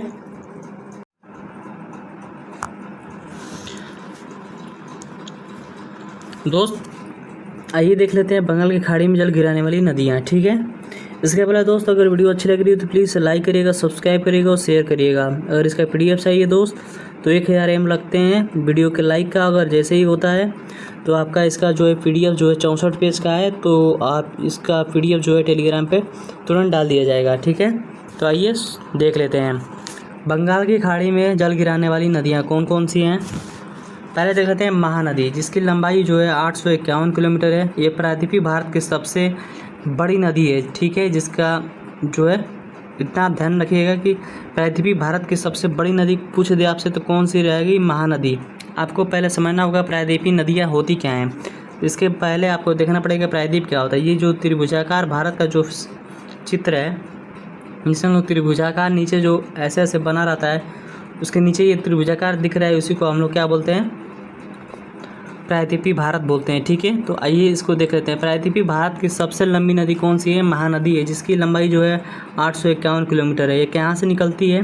तो उद्गम जो है यह महानदी का उद्गम छत्तीसगढ़ के सिधवा पहाड़ी के पास से हुआ है, ठीक है। इसका मुहाना बे ऑफ बंगाल में अपना मुहाना बनाती है, ठीक है, ध्यान रखिएगा। उद्गम स्थल अमरकंटक पहाड़ी से निकलती है, ठीक है। सहायक नदी कौन कौन सी है महानदी के? तो शिवनाथ, हंसदेव, ईबा, तेल, मांड, जोक ओंग, ठीक है, इंपॉर्टेंट है, ध्यान में रखिएगा। इंपॉर्टेंट इसमें क्या है, महानदी परियोजना, ठीक है, इसमें महानदी परियोजना है, ठीक है, हीराकुंड बांध और टिकारा पार परियोजना व नराज परियोजना इंपॉर्टेंट है, तीनों ध्यान में रखेंगे। महानदी के किनारे बसे शहर कौन कौन से, कटक संबलपुर, उड़ीसा में दोनों है, दोनों जो है महानदी पर स्थित है। प्रश्न पूछ देगा कटक जो है किस नदी के तट पर बसा हुआ है, तो आपका राइट आंसर हो जाएगा महानदी के तट पर बसा हुआ है, ठीक है। ये तीनों इंपॉर्टेंट है, ध्यान रखिएगा, हीराकुंड बांध और टिकरा पार और नराज परियोजना, ये तीनों जो है महानदी पर स्थित है। आइए देख लेते हैं गोदावरी। गोदावरी भी इम्पोर्टेंट नदी है, जिसकी लंबाई कितनी है, 1465 किलोमीटर है इसकी लंबाई, ठीक है। यह प्रायद्वीपीय भारत के सबसे बड़ी लंबी नदी है, ठीक है, सबसे बड़ी नदी है, ठीक है, बड़ी है और ऊपर वाली क्या थी, लंबी थी, ठीक है, ध्यान रखिएगा। उद्गम, यह महाराष्ट्र के नासिक जिले में त्र्यंबकेश्वर नामक स्थान से निकलती है, ठीक है, ध्यान में रखिएगा। इसका उद्गम कहाँ से होता है, त्र्यंबकेश्वर नामक पहाड़ से होता है, नासिक से, ठीक है। नोट इंपॉर्टेंट रहेगा, आकार एवं विस्तार में बड़े होने के कारण इसे दक्षिण भारत की गंगा कहा जाता है, ठीक है, दक्षिण भारत की गंगा कहा जाता है, किसके हिसाब से, आकार एवं विस्तार से बड़े होने के कारण जो है दक्षिण भारत की गंगा कहा जाता है गोदावरी नदी को, इसको ध्यान में रखिएगा, इंपॉर्टेंट है। आगे देख सकते हैं, दक्षिण की गंगा किसे कहते हैं, कावेरी नदी को कहा जाता है, ठीक है, कावेरी नदी को कहा जाता है। अभी हम लोग पढ़े हैं ऊपर किसे बोलते हैं, गोदावरी को हम लोग क्या बोलते हैं, दक्षिण की गंगा, दक्षिण भारत की गंगा, इंपॉर्टेंट है, दक्षिण भारत की गंगा और दक्षिण की गंगा में अंतर है, देख रहे हैं आप लोग, दक्षिण भारत की गंगा जब पूछे तो गोदावरी होगा और दक्षिण की गंगा पूछे तो कावेरी होगा, इंपॉर्टेंट है, ध्यान में रखिएगा। दक्षिण की गंगा कावेरी नदी को कहा जाता है, ठीक है। गोदावरी के सहायक नदियाँ प्रणहिता, पूर्णा, पेनगंगा, वेनगंगा इंपॉर्टेंट है। मंजीरा, इंद्रावती इंपॉर्टेंट है, ध्यान में रखिए। इंद्रावती किसकी सहायक नदी है, तो गोदावरी की है। गोदावरी की सबसे लंबी सहायक नदी कौन सी है, इंद्रावती नदी इंपॉर्टेंट है, ये ध्यान में रखिएगा। गोदावरी नदी जायकवाड़ी परियोजना और पोचमपादम परियोजना, ये जो है दो परियोजना जो है गोदावरी नदी पर स्थित है। इंद्रावती नदी छत्तीसगढ़ की जीवन रेखा नदी कहते हैं, इंपॉर्टेंट है, ध्यान रखिएगा। ये कहाँ से निकलती है, दंडकारण्य पठार से निकलती है, ठीक है। गोदावरी नदी के किनारे बसे शहर कौन कौन से हैं, नासिक और नांदेड़, ठीक है, जो दोनों महाराष्ट्र में स्थित हैं। गोदावरी की बात करें हम लोग, राम मुंदरी इसी पे स्थित है, जहाँ किसके लिए प्रसिद्ध है, तो भारतीय तंबाकू अनुसंधान संस्थान के लिए प्रसिद्ध है राजमुंदरी, ये गोदावरी नदी के तट पर ही स्थित है, ठीक है, इंपॉर्टेंट है। आइए देख लेते हैं कृष्णा नदी के बारे में। कृष्णा नदी की लंबाई कितनी है, 1401 किलोमीटर है, ठीक है। यह प्रायद्वीपीय भारत की दूसरी सबसे लंबी नदी है, ठीक है। उद्गम कहाँ होता है, महाराष्ट्र राज्य के पश्चिमी घाट सह्याद्री महाबलेश्वर चोटी से निकलती है, ठीक है। कृष्णा की सहायक नदी कौन सी है, तुंगभद्रा, भीमा, कोयना, यरल, वर्णा, पंचगंगा, दूधगंगा, प्रभागंगा और मूसी नदी, जो हैदराबाद पर स्थित है, हैदराबाद के किनारे स्थित है मूसी नदी पर, ठीक है, इंपॉर्टेंट है, ध्यान में रखिएगा। आइए देख लेते हैं कृष्णा नदी का जल विवाद 3 राज्यों के साथ है, किसके किसके साथ है, एक आंध्र प्रदेश, कर्नाटक और महाराष्ट्र के साथ स्थित है, ठीक है। प्रश्न पूछ देगा कि कृष्णा की सबसे लंबी सहायक नदी कौन सी है, तो तुंगभद्रा, इंपॉर्टेंट है, ध्यान में रखिएगा। कृष्णा नदी पर बसे शहर कौन कौन से, बिजोवाड़ा जो आंध्र प्रदेश में है, उसके बाद सांगली जिला जो महाराष्ट्र में पड़ता है, ठीक है। कृष्णा नदी पर परियोजना इंपॉर्टेंट है, ध्यान में रखिएगा। तेलुगु गंगा परियोजना, अलमाटी बांध परियोजना, नागार्जुन सागर परियोजना और श्री सैलम परियोजना इंपॉर्टेंट है, ध्यान रखिएगा। चारों के चारों इंपॉर्टेंट प्रश्न हैं। कृष्णा नदी के तट पर, कृष्णा नदी पर जो है बस बने परियोजना कौन कौन से है, तेलुगु गंगा परियोजना, अलमाटी परियोजना, नागार्जुन और उसके बाद श्री सैलम परियोजना। मुआना बंगाल की खाड़ी में बनाती है, ठीक है। आगे देख लेते हैं, कावेरी नदी की बात कर लेते हैं हम लोग। कावेरी नदी की लंबाई जो है 800 किलोमीटर है, ठीक है। इसका उद्गम जो है कर्नाटक के कोडागु जिले में ब्रह्मगिरी पहाड़ी से होता है। प्रायद्वीपीय भारत के सब उस नदी के नाम से बताइए जिन्हें सदा जल भरा रहता है। प्रायद्वीपीय भारत की वो नदी है जो सदा जल भरा रहता है, किसमें, कावेरी नदी में सदैव जल भरा रहता है, ठीक है। कावेरी नदी में पानी 2 मानसूनों से प्राप्त होता है, ठीक है। पहला उत्तरी घाट से दक्षिण पश्चिमी मानसून से तथा निचले घाट से उत्तर पूर्वी मानसून के द्वारा जल प्राप्ति होती रहती है, इसीलिए ये जो है बारहमासी नदी है जो है दक्षिण भारत की कावेरी नदी, जिसमें पानी भरा रहता है। आगे देख लेते हैं, कावेरी नदी पर कौन कौन से जलप्रपात बने हैं जो वेरी इंपॉर्टेंट है। कावेरी नदी शिव समुद्रम जलप्रपात स्थित है इसी पे, कावेरी नदी पर शिव समुद्रम परियोजना स्थित है जो कर्नाटक में स्थित है, ठीक है। मैटूर बांध परियोजना तमिलनाडु में स्थित है, जो मैटूर में स्थित है, ठीक है। कावेरी नदी पर दोनों जो है स्थित है। कावेरी नदी के किनारे बसा शहर तिरुचिरापल्ली और इडोर और तंजावुर ये तमिलनाडु में स्थित है, ठीक है। रंगपट्टनम व मैसूर कर्नाटक के किनारे बसा है, इंपॉर्टेंट है, ध्यान में रखिएगा। मोहाना बंगाल की खाड़ी में अपना जल गिराती है, ठीक है। आगे देख लेते हैं कावेरी की सहायक नदियाँ। कावेरी की इंपॉर्टेंट सहायक नदियाँ पढ़ते हैं अमरावती, अकरावती और हेमवंती, ठीक है, इंपॉर्टेंट है। कावेरी नदी के दक्षिण भारत की गंगा कहा जाता है, ठीक है, इंपॉर्टेंट है, ध्यान में रखिएगा। दक्षिण की गंगा कहा जाता है, दक्षिण की गंगा कहा जाता है कावेरी नदी को, ध्यान में रखिएगा। आइए देख लेते हैं एक इंपॉर्टेंट नदी है पैनार नदी। पैनार नदी मुख्यतः ये पूछता है कि किस राज्य में स्थित है, ठीक है।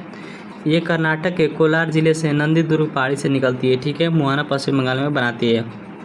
वैगई नदी पूछ लेते हैं। वैगई नदी तमिलनाडु राज्य में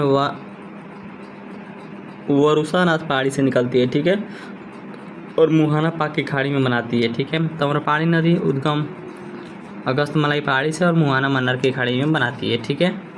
आइए देख लेते हैं एक इम्पोर्टेंट अरब सागर में जल गिरने वाली नदियाँ। अरब सागर में कौन कौन सी जल गिरने वाली नदियाँ हैं, आइए देख लेते हैं।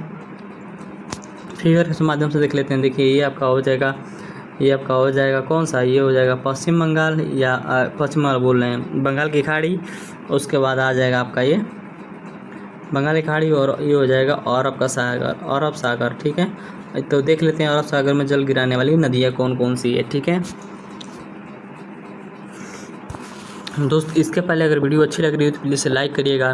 वीडियो पसंद आ रही है तो गौरव स्टडी अड्डा को सब्सक्राइब करिएगा। 1000 लाइक का एम रखते हैं। अगर पूरा आ जाता है तो आपको टेलीग्राम चैनल में फ्री ऑफ कॉस्ट जो है इसका PDF नोट्स दे दिया जाएगा।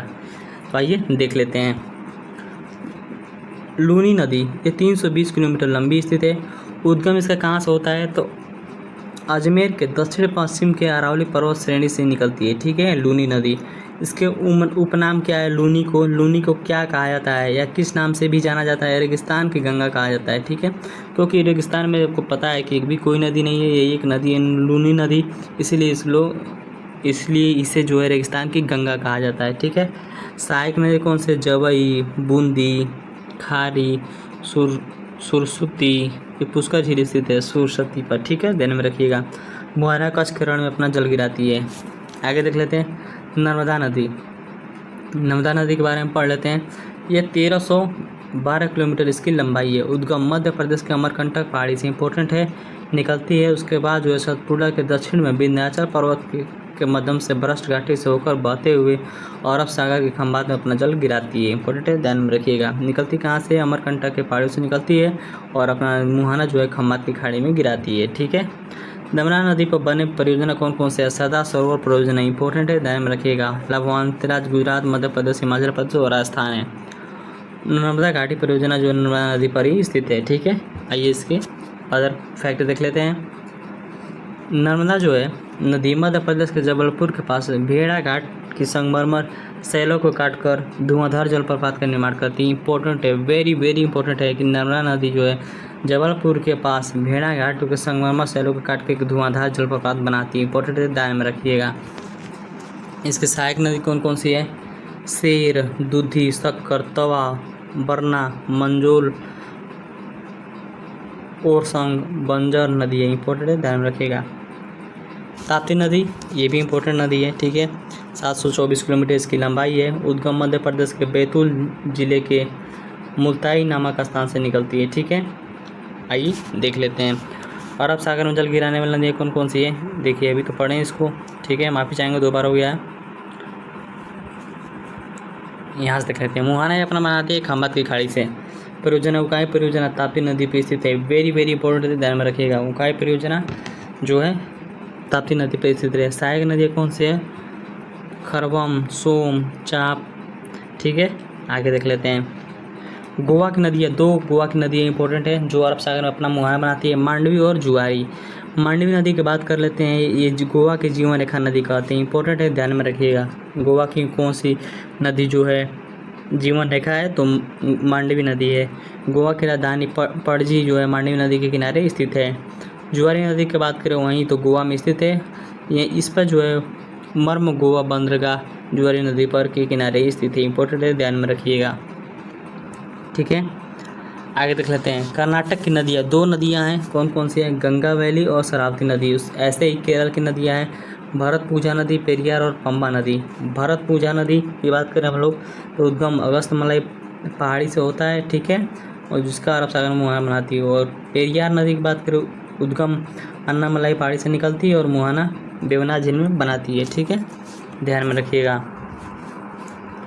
आगे देख सकते हैं, भारतीय नदियों के किनारे स्थित शहर, कौन कौन से स्थित शहर बसे हैं। ठीक है, हम लोग का अफवाह तंत्र, भारत का अफवाह तंत्र समाप्त हो गया है। एक नए टॉपिक के साथ जुड़ रहे हैं हम लोग, भारत की नदियों के किनारे स्थित शहर। ठीक है, इसके पहले दोस्तों वीडियो अच्छी लग रही हो तो गौरव स्टडी अड्डा को सब्सक्राइब करिएगा, लाइक करिएगा।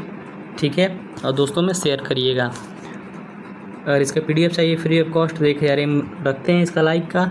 जैसे ही पूरा होता है टेलीग्राम में आपको इसका PDF डाल दिया जाएगा। ठीक है, आगे देख लेते हैं। गंगा नदी के किनारे कौन कौन से शहर स्थित है? देवप्रयाग, हरिद्वार, कानपुर और वाराणसी प्रयागराज स्थित है। ठीक है, यमुना की बात करें हम लोग, यमुना पर दिल्ली, आगरा, मथुरा, औरैया और इटावा स्थित है। ठीक है, ध्यान में रखिएगा। ब्रह्मपुत्र नदी की बात करें, डिब्रूगढ़, गुवाहाटी, माजुली और धुवरी। ठीक है, ये जो है ब्रह्मपुत्र नदी पर स्थित है, किनारे स्थित है। महानदी की बात करें तो कटक स्थित है, संबलपुर, ये 2 राज्य जो है उड़ीसा के स्थित है। ठीक है, वही आपका गोदावरी की बात कर ले हम लोग, गोदावरी नासिक स्थित है जो महाराष्ट्र में स्थित है। राजमुंद्री गोदावरी पर ही स्थित है। ठीक है, जहाँ भारतीय तंबाकू अनुसंधान संस्थान स्थित है। ठीक है, कृष्णा नदी विजयवाड़ा आंध्र प्रदेश और सांगली भी स्थित है। ठीक है, कावेरी नदी पर तिरुचिरापल्ली, ईरोड तंजावुर तमिलनाडु में स्थित है और रंगनपट्टनम जो मैसूरी कर्नाटक में स्थित है। ये दोनों जो है कावेरी नदी पर स्थित है। नर्मदा नदी पर जबलपुर, इंपॉर्टेंट है, पूछ देगा जबलपुर किस नदी किनारे स्थित है? औरंगाबाद। और होशंगाबाद भी जो है नर्मदा नदी पर स्थित है। भरूच गुजरात का जो है क्षेत्र है वो भी जो है नर्मदा नदी के किनारे स्थित है। ताप्ती नदी की बात करें तो गुजरात में स्थित है, जो है ताप्ती नदी के किनारे स्थित है। बैतूल भी। अयोध्या इंपॉर्टेंट है, ध्यान में रखिएगा, सरयू नदी के तट पर स्थित है। अहमदाबाद गुजरात का, गांधीनगर ये जो है शरावती नदी पर स्थित है, साबरमती नदी पर। मैदुरई वैगई नदी पर और राउरकेला उड़ीसा ब्राह्मणी नदी पर। इंपॉर्टेंट है, वेरी वेरी ध्यान में रखिएगा। राउरकेला जो है ब्राह्मणी नदी पर स्थित है, उड़ीसा में स्थित है। ठीक है, आगे देख लेते हैं। गोमती नदी की बात करें हम लोग, लखनऊ, जौनपुर और सुल्तानपुर जो है गोमती नदी के किनारे स्थित है। गोरखपुर जो है ताप्ती नदी के किनारे स्थित है, राप्ती।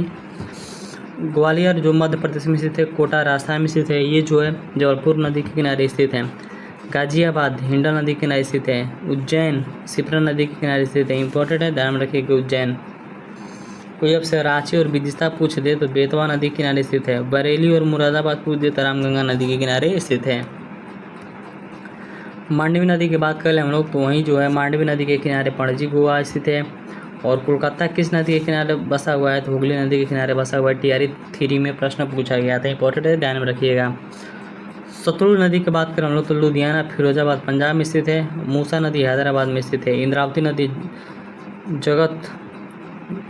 क्या लिखा हुआ है?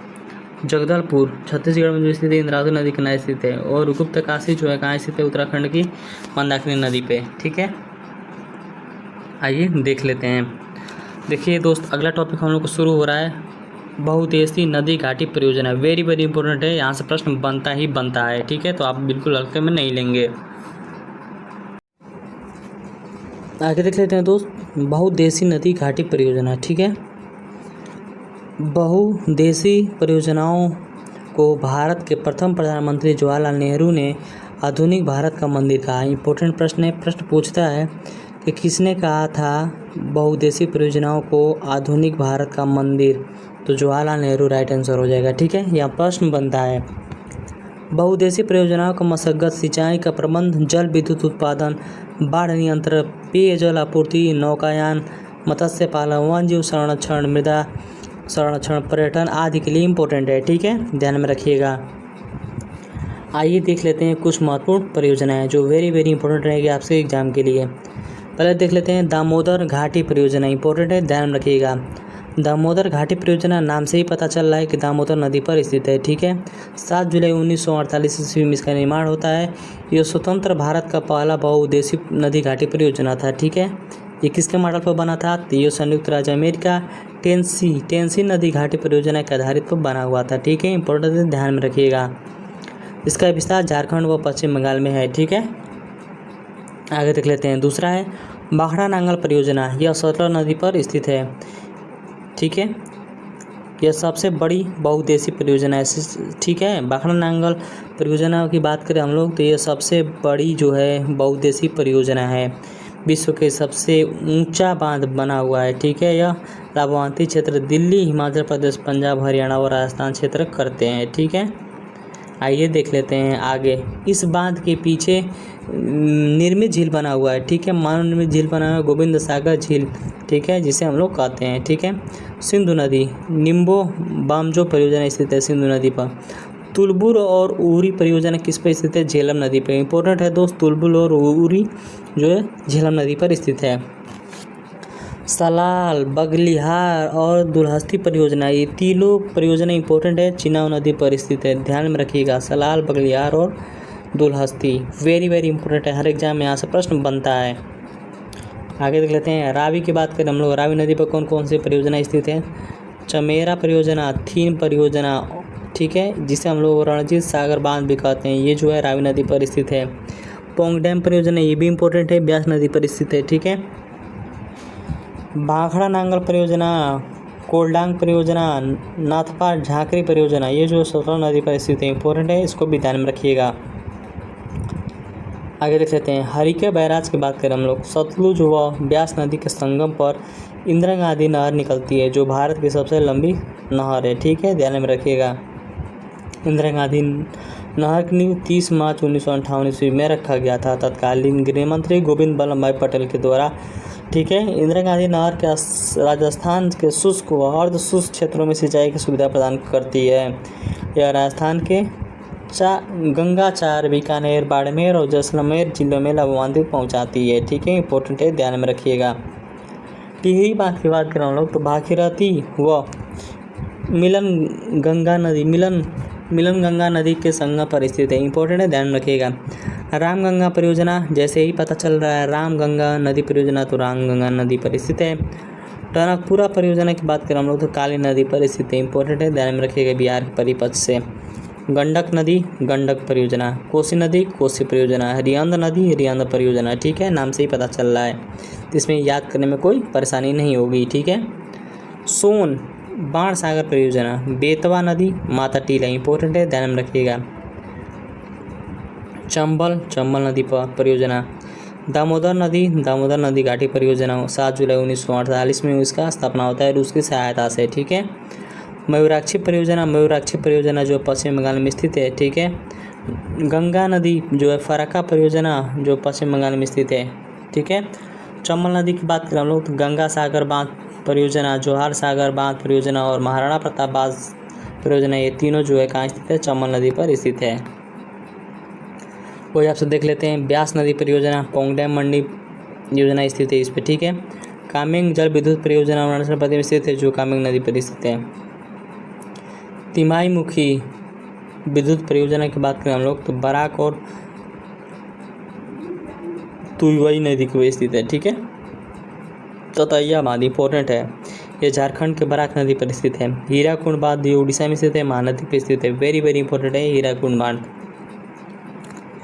आगे देख लेते हैं। पंबा नदी, सबरीमिटी परियोजना कह रहे सबरीगिरी ये माफ़ी चाहेंगे, सबरीगिरी परियोजना जो है पंबा नदी के किनारे स्थित है। कृष्णा नदी पर कौन कौन सी परियोजना स्थित है? श्री सैलम परियोजना आंध्र प्रदेश जो तेलंगाना राज्य को लाभान्वित करती है। तेलुगु गंगा परियोजना की बात करें हम लोग तो महाराष्ट्र, तमिलनाडु, कर्नाटक तीनों राज्य लाभान्वित है। और यहीं आपको बात करते हैं नागार्जुन सागर परियोजना, तो आंध्र प्रदेश और तेलंगाना में स्थित है। ठीक है, ध्यान में रखिएगा। कृष्णा नदी की बात करें हम लोग तो अलमाटी बांध परियोजना स्थित है, जो आंध्र प्रदेश और कर्नाटक राज्य महाराष्ट्र में स्थित है। गोदावरी नदी पर जो पोचमपाद परियोजना, जायकवाड़ी परियोजना और जायकवाड़ी परियोजना स्थित है, ध्यान में रखिएगा। पेरियार नदी, इडुक्की परियोजना और पेरियार परियोजना, वेरी वेरी इंपॉर्टेंट है, ध्यान में रखिएगा। इडुक्की परियोजना और पेरियार परियोजना, ये पेरियार नदी पर स्थित है। आगे देख सकते हैं पवाना नदी की बात करें हम लोग, पवाना नदी परियोजना पवाना नदी से स्थित है। सुलुई नदी परियोजना सुलुई नदी पर स्थित है, ये हिमाचल प्रदेश में स्थित है। बाण गंगा सागर परियोजना जो बिहार, यूपी और मध्य प्रदेश को सिंचित करती है, सोन नदी में स्थित है। चुटकी परियोजना की बात करें जम्मू एंड कश्मीर पर बना हुआ है, ये रुई नदी पर सुरु नदी पर स्थित है। ठीक है। रिहांद परियोजना रिहांद नदी पर स्थित है। किशन गंगा परियोजना पर स्थित है। केन बेतवा जो है केन बेतवा लिंक परियोजना स्थित है। गंडक पर गंडक स्थित है। टाउन्स पर किसान बांध परियोजना स्थित है। ठीक है। टोंग नदी पर स्थित है। टोंग पर कौन से किसाऊ बांध परियोजना। कावेरी नदी मेट्टूर बांध परियोजना तमिलनाडु पर स्थित है। शिव समुद्र परियोजना कर्नाटक में स्थित है। घाट प्रभा नदी हिंडल्क परियोजना कर्नाटक में स्थित है। पूर्णा नदी पूर्ण परियोजना स्थित है। काकरापार परियोजना ताप्ती नदी पर। पेनगंगा नदी संजय सरोवर परियोजना स्थित है। ठीक है। आगे देख लेते हैं कोयना परियोजना जो महाराष्ट्र में स्थित है, किस नदी पर स्थित है, कोयना पर स्थित है। माता टीला परियोजना वेरी इंपॉर्टेंट है। और रानी लक्ष्मीबाई परियोजना ये किस नदी पर स्थित है, बेतवा नदी पर स्थित है। इंपॉर्टेंट है, ध्यान में रखिएगा। उकाई परियोजना वेरी इंपॉर्टेंट है, गुजरात में स्थित है। उकाई जो है ताप्ती नदी पर स्थित है। अहमदाबाद साबरमती परियोजना साबरमती नदी पर। कालपोंग परियोजना अंडमान निकोबार द्वीप समूह पर कालपोंग नदी पर। पेनगंगा नदी पर उत्तरी पेनगंगा परियोजना स्थित है। और नर्मदा नदी पर सदा सरोवर परियोजना और नर्मदा नदी घाटी परियोजना स्थित है। ठीक है, ध्यान में रखिएगा, इंपॉर्टेंट है। बहुउद्देशीय परियोजना समाप्त होता है। हम लोग का अगला टॉपिक हम लोगों का रहेगा भारत की प्रमुख झीलें। वेरी इंपॉर्टेंट प्रश्न रहेगा दोस्त, भारत की एक भी झील छूटा नहीं हुआ है। ठीक है। इससे पहले दोस्त अगर गौरव स्टडी अड्डा को सब्सक्राइब नहीं किए हैं तो प्लीज़ इसे लाइक करें, सब्सक्राइब करें और शेयर करें। इसका फ्री ऑफ कॉस्ट PDF चाहिए तो 1000 लाइक का एम रखते हैं। 1000 लाइक जैसे ही होता है आपका जो है PDF जो है टेलीग्राम में डाल दिया जाएगा 100%। ठीक है, तो आप जल्दी से जल्दी लाइक करें और दोस्तों को शेयर करें। आइए देख लेते हैं अगला टॉपिक हम लोग का रहेगा भारत के प्रमुख झीलें। कौन कौन से प्रमुख झीलें हैं जो इम्पोर्टेंट रहेंगी, आइए देख लेते हैं। मानव निर्मित झीलें पहले देख लेते हैं जो मानव द्वारा बनाया गया था। गोविंद सागर झील ये जो हिमाचल प्रदेश में बाखड़ा नांगल बांध के पीछे बनाया गया, सतलुज नदी पर यह बनाया गया है गोविंद सागर झील। ठीक है। गोविंद बल्लभ भाई पंत सागर झील उत्तर प्रदेश और सोनभद्र के जिले में स्थित है, रिहंद नदी पर स्थित बना हुआ है। ठीक है, इसको भी ध्यान में रखिएगा। स्टेनले जलाशय ये तमिलनाडु के कावेरी नदी में निर्मित है, मेट्टूर बांध के पीछे बना गया है। ठीक है। पेरियार झील केरल पेरियार नदी पर निर्मित है, इंपॉर्टेंट है, ध्यान रखिएगा। पेरियार झील आपसे पूछ देता है किस राज्य में स्थित है तो केरल में स्थित है। मढ़ा प्रताप बांध राजस्थान राज्य के चंबल नदी पर निर्मित है। जवाहर सागर बांध की बात करें लोग तो राजस्थान राज्य के चंबल नदी पर स्थित है। गंगा सागर बांध मध्य प्रदेश के चंबल नदी पर स्थित है। ठीक है। आगे देख लेते हैं नागार्जुन सागर झील की बात करें हम लोग तो कृष्णा नदी के आंध्र प्रदेश व तेलंगाना की सीमा पर स्थित है। लोकटक झील वेरी इंपॉर्टेंट है प्रश्न दोस्त। लोकटक झील प्रश्न पूछता है। अगर झील से प्रश्न बनता है तो लोकटक से निश्चिंत ही बनता है। पहले बात देख लेते हैं लोकटक कहाँ स्थित है तो ये मणिपुर राज्य में स्थित है। यह उत्तर पूर्वी भारत का सबसे मीठे पानी का झील है। ठीक है। मणिपुर की जीवन रेखा कहा जाता है लोकटक झील को, इंपॉर्टेंट है, ध्यान में रखिएगा। आगे देख सकते हैं उत्तर भारत के सबसे मीठे पानी की झील कौन सी है, बुलर झील, इंपॉर्टेंट है, इसको भी ध्यान में रखिएगा। लोकटक झील और विश्व का एकमात्र तैरता हुआ नेशनल पार्क है जिसे हम लोग केबुल लामजाओ नेशनल पार्क कहते हैं। ठीक है। इसे फुडमिस भी कहते हैं। ठीक है। फुडमिस का होता है सड़ी गली घासों से और वनस्पतियों से बनता है। ठीक है। संघाई हिरन पाया जाता है केबुल लामजाओ नेशनल पार्क में। ठीक है। लोकटक झील रामसर साइट सूची में मोटेक्स रिकॉर्ड के अंतर्गत शामिल किया गया है। आगे देख लेते हैं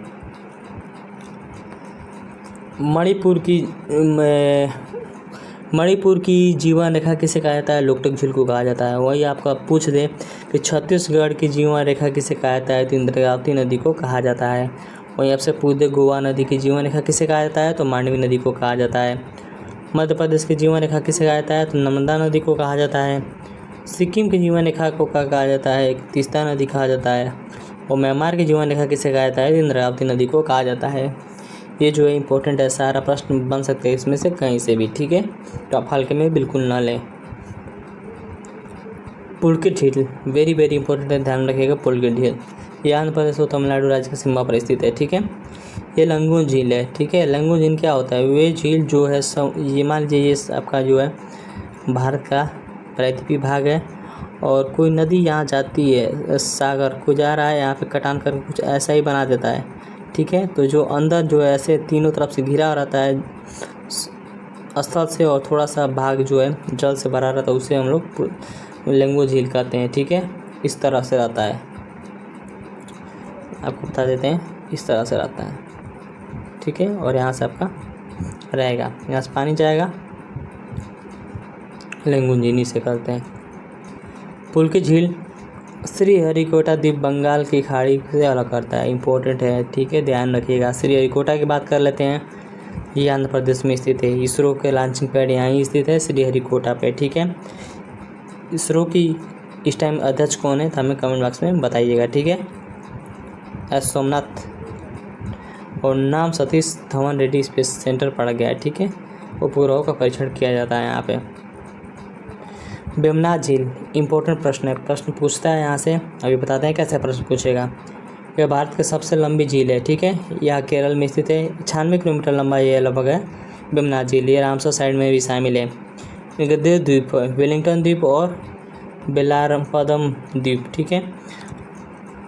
वेमनाथ झील किसके लिए प्रसिद्ध है? तो नौकायान के लिए प्रसिद्ध है, ठीक है, इंपॉर्टेंट है, ध्यान में रखिएगा। वेलिंगटन द्वीप की बात करें हम लोग, ये नेहरू ट्रॉफी नौकायान प्रतियोगिता वार्षिक ओणम पर्व पर आयोजित किया जाता था। जो ओणम का पर्व होता है उसी के टाइम जो है नौकायान दौड़ कराया जाता है, जिसमें जो जीतता है उसे हम लोग नेहरू ट्रॉफी दिया जाता है, ठीक है। ये किस नदी पे, किस झील में होता है? तो वेमनाथ झील के 2 द्वीप है, वेलिंगटन द्वीप पे इसको आयोजित किया जाता है। चिल्का झील की बात करते हैं, ये उत्तरी सरकार के तट पर स्थित है। भारत की सबसे बड़ी लंगूल खारे पानी की झील है, ठीक है। ये जो आपका प्रायद्वीपीय भाग है, ये आपका चिल्का झील स्थित है, ध्यान में रखिएगा। ये रामसर सूची में आर्द्रभूमि के अंतर्गत शामिल किया गया है। नोट की बात करते हैं, महाराष्ट्र में बुल्ढाना जिले तथा लोनार की क्रेटर झील का उदाहरण है, इंपॉर्टेंट, ध्यान में रखिएगा।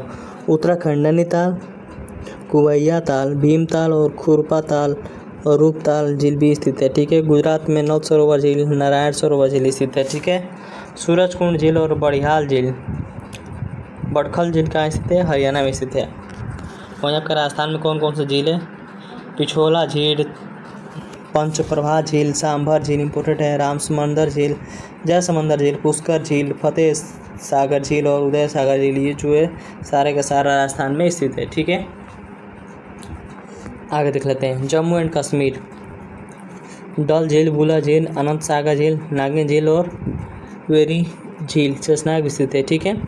मेघालय में उमरिया झील स्थित है। मणिपुर में लोकटक झील इंपॉर्टेंट है, ध्यान में रखिएगा। मिजोरम में पारा झील स्थित है। सिक्किम में गुरुडोगरम झील और चेलामू झील स्थित है, ठीक है। केरल में वेमनाथ झील, अष्टमुखी झील जिसे लंगून कहते हैं, और समरकोट्टा झील स्थित है। कर्नाटक में वेलादूर झील और पंपा सरोवर झील स्थित है, ठीक है। और यहाँ पर देख लेते हैं, तमिलनाडु में बेरिजम, उट्टी और कड़ई कलाई झील स्थित है। असम में दीपोर बिल इंपॉर्टेंट है, सोन बिल इंपॉर्टेंट है, ये स्थित है, ठीक है। तेलंगाना में हुसैन सागर झील वेरी वेरी इंपॉर्टेंट है, ध्यान में रखिएगा। हुसैन सागर झील किस राज्य में स्थित है? तो तेलंगाना में स्थित है। हिमपात सागर झील और उस्मान सागर झील, ये भी जो है तेलंगाना में स्थित है। महाराष्ट्र में लोलार झील, पोवाई झील, गोड़वाल झील और सलीम अली सरोवर झील, ठीक है। इसमें लोलार झील इंपॉर्टेंट है, ध्यान में रखिएगा। लंगून झील कौन सी है देख लेते हैं। लंगून झील जो है चिल्का है, पुलकित है, वेमनाथ है, अष्टमुखी लंगून का उदाहरण है, ठीक है। आगे देख लेते हैं, हिमानी ग्लेशियर से पिघलने वाले बनते हैं कौन कौन से झील? नैनीताल झील, राकसताल झील और कुंडरूप झील, ठीक है, ध्यान में रखिएगा। आगे देख लेते हैं आपका वायु द्वारा निर्मित झीलें कौन कौन सी है? वायु के द्वारा निर्मित झीलें बन जाती हैं। वायु के प्रवाह एवं अपर्दान के निर्मित झीलें इस श्रेणी के अंतर्गत आते हैं। इन झीलों को भी प्याला हम लोग कहते हैं, ठीक है। ऐसे ऐसे जो बन जाता है झील राजस्थान के क्षेत्र में मुख्यतः बन जाते हैं, उसे हम लोग प्याला झील कहते हैं। ये मुख्यतः लवणी झील होते हैं। राजस्थान के अधिकांश झीलों में ये बनता है, जैसे सांबर, डिंडवाना झील, पंचप्रभा और लूनरकरण झील, ठीक है। इंपॉर्टेंट है, ध्यान में रखिएगा। आगे देख सकते हैं, अगला टॉपिक हम लोग का रहेगा भारत के प्रमुख जलप्रपात, ठीक है। और बस है नदी पर, किस नदी पर कौन सा जलप्रपात स्थित है, इसको हम लोग देख लेते हैं। 1 नंबर का प्रश्न यहाँ से बनता है। आइए देख लेते हैं। पहला है जोग जलप्रपात, जो महात्मा गांधी जलप्रपात भी इसे कहते हैं। ये शरावती नदी पर स्थित है, कर्नाटक में स्थित है। इंपॉर्टेंट है, ध्यान में रखिएगा। प्रश्न पूछता है कि जोग जलप्रपात किस नदी पर स्थित है, तो आपका राइट आंसर हो जाएगा शरावती नदी पर। धुआंधार जलप्रपात प्रश्न पूछता है कहाँ स्थित है, तो नर्मदा नदी के तट पर स्थित है, ठीक है। डुमडुमा जलप्रपात मचकुंड नदी पर स्थित है, जो उड़ीसा में स्थित है। योंकक जलप्रपात घाट प्रवाह नदी पर स्थित है। चुलिया जलप्रपात चंबल नदी पर स्थित है, जो राजस्थान में स्थित है। चित्रकूट जलप्रपात इंद्रावती नदी छत्तीसगढ़ में स्थित है, इस पर स्थित है। यह भारत का नियाग्रा जलप्रपात भी कहा जाता है। वेरी वेरी इंपॉर्टेंट है, ध्यान में रखिएगा। चित्रकूट जलप्रपात को भारत का नियाग्रा किसे कहा जाता है, तो चित्रकूट जलप्रपात को कहा जाता है, जो इंद्रावती नदी पर स्थित है, छत्तीसगढ़ राज्य में स्थित है। आगे देखते हैं हुंड्रू जलप्रपात की बात करें हम लोग, तो स्वर्ण रेखा नदी पर स्थित है, जो झारखंड में स्थित है। दूध सागर जलप्रपात मांडवी नदी गोवा में स्थित है। चचाई जलप्रपात बिहार नदी पर स्थित है, जो मध्य प्रदेश में स्थित है। शिव समुद्रम जलप्रपात इंपॉर्टेंट है, ध्यान में रखिएगा। ये जो है कावेरी नदी पर स्थित है, कर्नाटक राज्य में। आगे देख लेते हैं कुचिकन जलप्रपात बारही नदी कर्नाटक में स्थित है। गौतम धाम जलप्रपात राव नदी झारखंड में स्थित है। दसम जलप्रपात कांची नदी पर स्थित है, झारखंड में भी स्थित है। और सांझी जलप्रपात जो शंख नदी झारखंड में स्थित है, ये भी, ठीक है। इंपॉर्टेंट एक प्रश्न है जोग जलप्रपात, जो महात्मा गांधी जलप्रपात या गरसोप्पा जलप्रपात इसे कहते हैं, ये जो है शरावती नदी पर स्थित है, ठीक है। ये कर्नाटक में स्थित है। वेरी वेरी इंपॉर्टेंट है, ध्यान में रखिएगा। आगे देख लेते हैं भारत के कुछ प्रमुख द्वीप पढ़ लेते हैं। भारत के प्रमुख द्वीप की बात करें, अंडमान निकोबार द्वीप में कौन कौन से द्वीप है, ठीक है। देखिए, ये आपका जो है कोकोजल संधि, ये कोकोजल संधि है, 2 भागों में बांटता है अंडमान निकोबार द्वीप समूह को, और उसके बाद लैंडफॉल को 2 अलग अलग भागों में बांटता है। ये लैंडफॉल अंडमान निकोबार के सबसे उत्तरी द्वीप है, ठीक है, ध्यान में रखिएगा। ये देख लीजिए फिगर आपको। आगे इसके बारे में पढ़ते हैं। अंडमान निकोबार द्वीप समूह में 572 कुल क्या है द्वीपें हैं, जिसकी राजधानी कहाँ है, पोर्ट ब्लेयर है अंडमान निकोबार द्वीप की। बंगाल की खाड़ी में उत्तर से दक्षिण तरफ से फैले द्वीपों की श्रृंखला मुख्यतः पर्वत चोटी सैंडल पीक उत्तरी अंडमान से 735 मीटर पर है। यह एक जलवायु कहाँ पाई जाती है, विषुवतीय है। जनजाति कौन सी पाई जाती है अंडमान निकोबार द्वीप में, सेंटलीज, ओंज, जारवा, सैमसिंग और अंडमानी जनजाति पाई जाती है, ठीक है। इंपॉर्टेंट ध्यान में रखिएगा। देख लीजिए ये फिगर। अंडमान निकोबार द्वीप के पर्वत शिखर कौन कौन से, पहले सैंडल पीक है, स्थित कहाँ उत्तरी अंडमान में 732 मीटर। फिर इसको लाइन से हम लोग देख लेते हैं, ठीक है, आप देख लीजिए ध्यान से। आइए फैक्ट पढ़ते हैं। अंडमान निकोबार द्वीप समूह में, ठीक है, डूबे हुए पर्वत श्रेणियाँ शिखर हैं, ठीक है। यह एक जलवायु विषुवतीय है। बैरम द्वीप पोर्ट ब्लेयर से 135 किलोमीटर दूरी पर उत्तरी पूर्व में स्थित है, ठीक है। अंडमान निकोबार द्वीप के सबसे उत्तरी द्वीप कौन सी है, लैंडफॉल द्वीप है। इंपॉर्टेंट है, ध्यान में रखिएगा। दक्षिण अंडमान और लघु अंडमान के बीच में दक्कन पास स्थित है। वेरी वेरी इंपॉर्टेंट है, ध्यान में रखिएगा। दक्कन पास के बीच है, उत्तरी अंडमान और दक्षिणी अंडमान के बीच स्थित है। दक्षिणी अंडमान और लघु अंडमान के बीच में स्थित है। आगे देख लेते हैं। अंडमान द्वीप के पूर्व में बैरम द्वीप स्थित है, जो भारत का एकमात्र सक्रिय ज्वालामुखी है। प्रश्न पूछ देगा भारत का एकमात्र सक्रिय ज्वालामुखी कौन सा है, तो बैरम द्वीप पर टीआरई 3 में प्रश्न पूछा गया था, ठीक है। उत्तरी अंडमान के पूर्व स्थित नागडैम द्वीप है, जो एक सुस्त ज्वालामुखी है। नारकैडम द्वीप की एक सुस्त ज्वालामुखी इंपॉर्टेंट, ध्यान दीजिए। 6 डिग्री चैनल को सुमात्रा से अलग करता है, ठीक है। आगे देख लेते हैं। अंडमान निकोबार द्वीप की राजधानी का बात करें हम लोग पोर्ट बेले, जो दक्षिण अंडमान में स्थित है।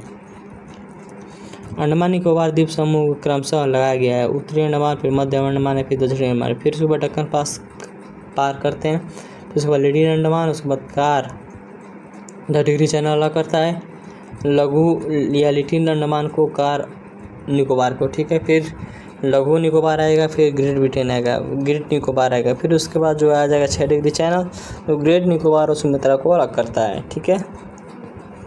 आपको देख लेते हैं कोको स्टेट लैंडफॉल द्वीप, कोको द्वीप म्यांमार को अलग करता है। कोको द्वीप म्यांमार जिसमें स्थित है। लैंडफॉल द्वीप अंडमान निकोबार द्वीप की सबसे उत्तरी द्वीप है, ठीक है। 9 डिग्री चैनल की सूरज को अलग करता है लक्षद्वीप और मिनिकॉय को।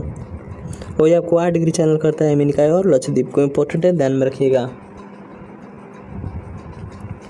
लक्षद्वीप की बात करते हैं। लक्षद्वीप अरब सागर में स्थित है। यह प्रवाल भित्ति से निर्मित है। लक्षद्वीप किससे निर्मित है? प्रवाल भित्ति से निर्मित है। यह अरब सागर में स्थित है। इंपॉर्टेंट है, ध्यान में रखिएगा। नोट की बात कर लेते हैं, नोट कर लेते हैं। प्रवाल भित्ति 2 सेंटीमीटर का एक लंबे जीव होते हैं, ठीक है। प्रवाल क्या होते हैं? 2 सेंटीमीटर लंबे एक जीव होते हैं जो कैल्शियम कार्बोनेट को खोल रहता है। चूना खाकर बड़े होते हैं। छोटी मछलियों के लिए प्रवाल नर्सरी का काम करते हैं। लक्षद्वीप में 35 द्वीप है, जहाँ में 10 मैथी आबादी है।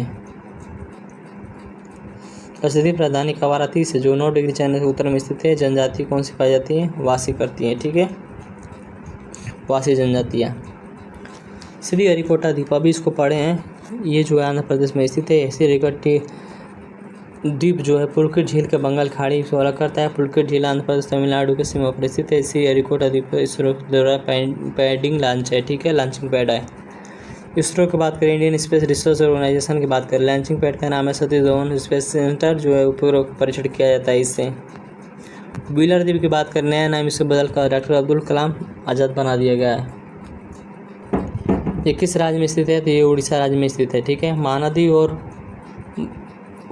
ब्राह्मणी नदी के मुहाने पर स्थित है, ठीक है, ध्यान में रखिएगा। डॉक्टर अब्दुल कलाम के द्वीप उड़ीसा के राजधानी भुवनेश्वर से 150 किलोमीटर पूर्व तरफ स्थित है। मिसाइलों का प्रक्षेपण उड़ीसा के व्हीलर द्वीप से किया जाता है। प्रश्न पूछ देगा कि मिसाइलों का परीक्षण किस द्वीप से किया जाता है? तो व्हीलर द्वीप से किया जाता है। वेरी वेरी इंपॉर्टेंट, ध्यान में रखिएगा। और पूछ देगा व्हीलर द्वीप का नया नाम क्या है? तो डॉक्टर अब्दुल कलाम आज़ाद द्वीप, ठीक है, ये उड़ीसा राज्य में स्थित है। माजुली द्वीप, वेरी वेरी इंपॉर्टेंट प्रश्न है। TRE सेकंड में प्रश्न पूछा गया था कि माजुली द्वीप किस नदी पर स्थित है, तो आइए इसको देखेंगे पहले। माजुली द्वीप जो असम राज्य में स्थित है, ये विश्व का सबसे बड़ा नदी द्वीप है। जो माजुली द्वीप जो है किस में स्थित है? ब्रह्मपुत्र नदी पर स्थित है, ठीक है। एलिफेंटा द्वीप मुंबई में स्थित है। और साइलेंट द्वीप की बात करें हम लोग तो मुंबई में स्थित है। आगे देख लेते हैं, नया टॉपिक हम लोग पढ़ेंगे प्रायद्वीपीय पठार। प्रायद्वीपीय पठार के बारे में एक एक लाइन पढ़ लेते हैं। आगे देख लेते हैं प्रायद्वीपीय भारत।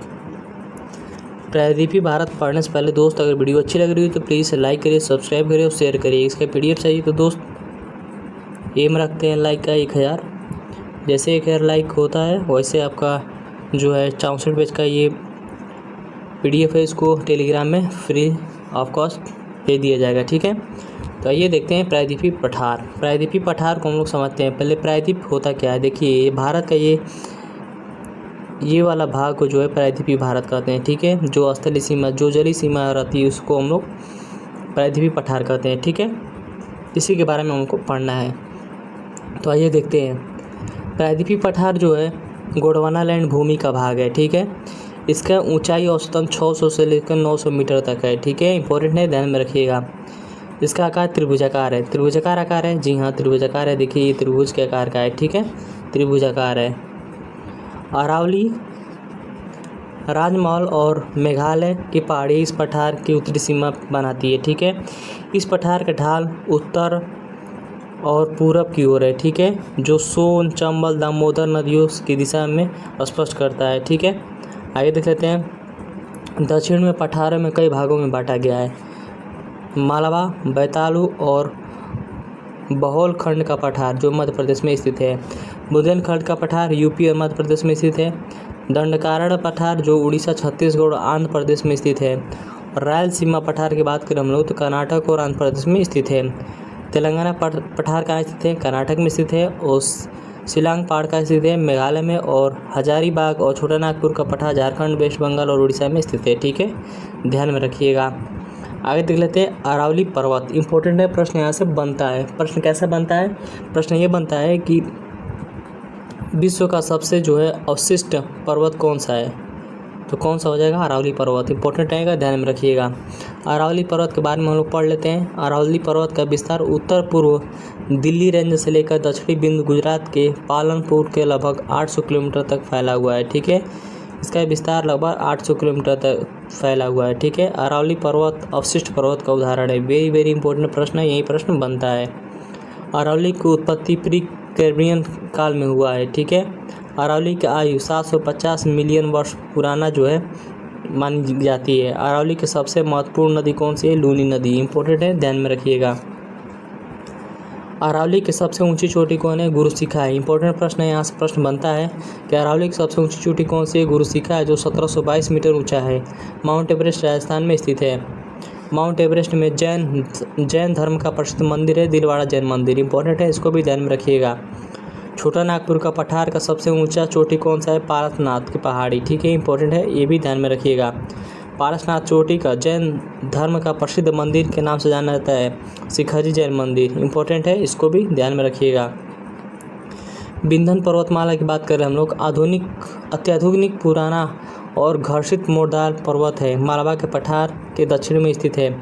यह उत्तर भारत के दक्षिण भारत से अलग करता है। उसकी ऊंचाई को लगभग कितनी है? 700 से लेकर 1200 मीटर ऊंचाई है। ठीक है, यह पश्चिम से पूरब की ओर भरनेर, कैमूर, पारसनाथ के रूप में झारखंड तक 1050 किलोमीटर वर्ग तक फैला हुआ है। ठीक है, सतपुड़ा ब्लॉक पर्वत की बात करें, इनके दोनों ओर नर्मदा व ताप्ती नदियों के बीच में स्थित है। ठीक है, बीच प्रसिद्ध है, ये भूभ्रंश घाटी है। ठीक है, यह विंध्याचल के दक्षिण समांतर स्थित है।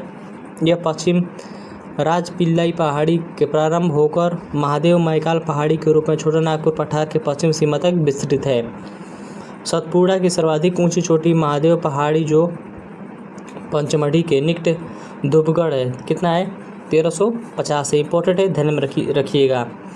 मैकाल पर्वत का सर्वोच्च शिखर कौन सा है? अमरकंटक है, 1066 किलोमीटर है। मीटर है, किलोमीटर नहीं है, मीटर है। अमरकंटक से सोन नदी की नर्मदा की उद्गम होती है। मैकाल पर्वत से महानदी निकलती है। इंपॉर्टेंट है, ये भी तथ्य ध्यान में रखिएगा। गोरो खासी जयंती है, इंपॉर्टेंट है। यह पहाड़ी दक्षिणी प्रायद्वीप के अंग है। यह शिलांग पठार छोटा सा नागपुर का अग्रभाग है। पश्चिमी घाट की बात करें, देखिए पश्चिमी घाट क्या होता है। देखिए यहाँ से ये प्रायद्वीपीय भारत है, इसको बोलते हैं पूर्वी घाट। इधर से पूर्वी घाट और इधर से बोलते हैं ये पश्चिमी घाट है। ठीक है, इसको ध्यान में रखिएगा। पश्चिमी घाट ये वाला हिस्सा है, पश्चिमी घाट ये वाला हिस्सा है, पश्चिमी घाट ये वाला हिस्सा है, ध्यान में रखिएगा। इसी को हम लोग सह्याद्री के नाम से भी जाना जाता है। आइए देख लेते हैं। पश्चिमी घाट ताप्ती के मुहाने से लेकर कन्याकुमारी तक 1600 किलोमीटर लंबाई की विस्तृत है। यहाँ से लेकर और यहाँ तक 1600 किलोमीटर का विस्तृत है। इसकी ऊंचाई जो है 1200 मीटर है। पश्चिम घाट में गुजरात और सौराष्ट्र प्रदेश गिर तक पहाड़ियाँ मिलती है। ठीक है, पश्चिमी घाट में सह्याद्री के नाम जानते हैं, इसको सह्याद्री के नाम से भी जाना जाता है। इसकी सबसे ऊंची चोटी कौन सा नाम है? कुंद्रुमुखी है। कुंद्रुमुखी इंपॉर्टेंट है, ध्यान में रखिएगा। आइए देख लेते हैं पश्चिमी घाट के दर्रे। इंपॉर्टेंट दर्रे रहेंगे जो महत्वपूर्ण रहेंगे। प्रश्न पूछ देगा पाल घाट दर्रा, भोर घाट दर्रा, ठीक है, और थाल घाट दर्रा, ये किस घाट पर स्थित है? तो पश्चिमी घाट पर स्थित है। आइए देख लेते हैं। महाराष्ट्र में स्थित है पाल घाट दर्रा। थाल घाट दर्रा मुंबई से नागपुर को जोड़ता है, 582 मीटर है। ठीक है, भोर घाट दर्रा मुंबई से थाने को जोड़ता है, 229 मीटर। और जो है केरल जो है पाल घाट दर्रा जो है पलक्कड और से कोयम्बटूर तक जोड़ता है, 200 मीटर का है। ठीक है, उत्तरी सह्याद्री की सबसे छोटी चोटी कौन सी है? कलसुआ है।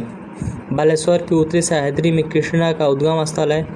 पाल घाट नीलगिरी और अन्नामलाई पर्वतों के बीच स्थित है। नीलगिरी की सर्वोच्च ऊंची चोटी डोडो बेटा है, 2637 मीटर ऊंचा है। डोडो बेटा की जनजाति निवास करती है इसी में। प्रसिद्ध पर्यटक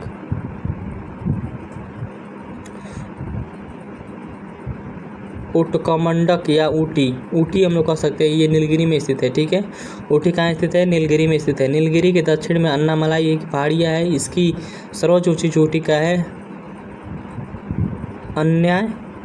अन्यायमुद्री जो 2695 मीटर ऊंचा है। अन्यायमुद्री पश्चिमी घाट में सर्वोच्च दक्षिण भारत की ऊंची चोटी है।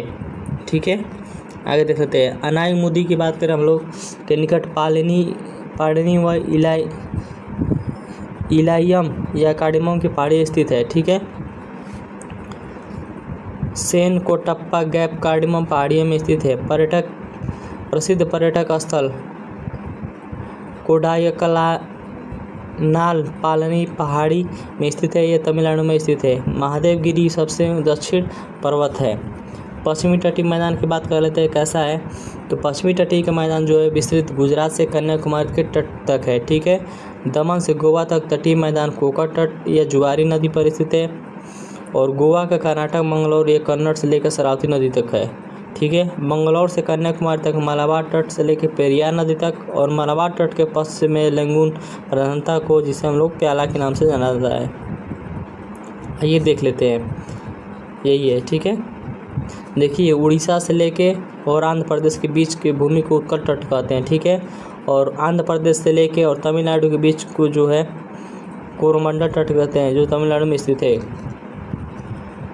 आगे देख लेते हैं, यही आपको देख लेते हैं इस दिशा में। तो दमन से लेकर गोवा के बीच में कोका तट बोलते हैं, और गोवा से लेकर कर्नाटक में कन्नड़ तट, और मलाबार तट बोलते हैं जो है कर्नाटक से लेकर कन्याकुमारी तक मलाबार तट बोलते हैं। ठीक है। ध्यान में रखिएगा इसको। पूर्वी घाट यह श्रृंखलाबद्ध नहीं है क्योंकि यह महानदी गोदावरी, कृष्णा और कावेरी नदियों के जगह जगह पर पार करती है। पूर्वी घाट पर सबसे ऊंची चोटी उड़ीसा के ओरोयाकोटा विशाखापट्टनम की चोटी है। पूर्वी घाट की सबसे उत्तरी पहाड़ी सरकार उत्तरी है, जो मध्य कुडपा पहाड़ी के तमिलनाडु पहाड़ी के नाम से भी जाना जाता है।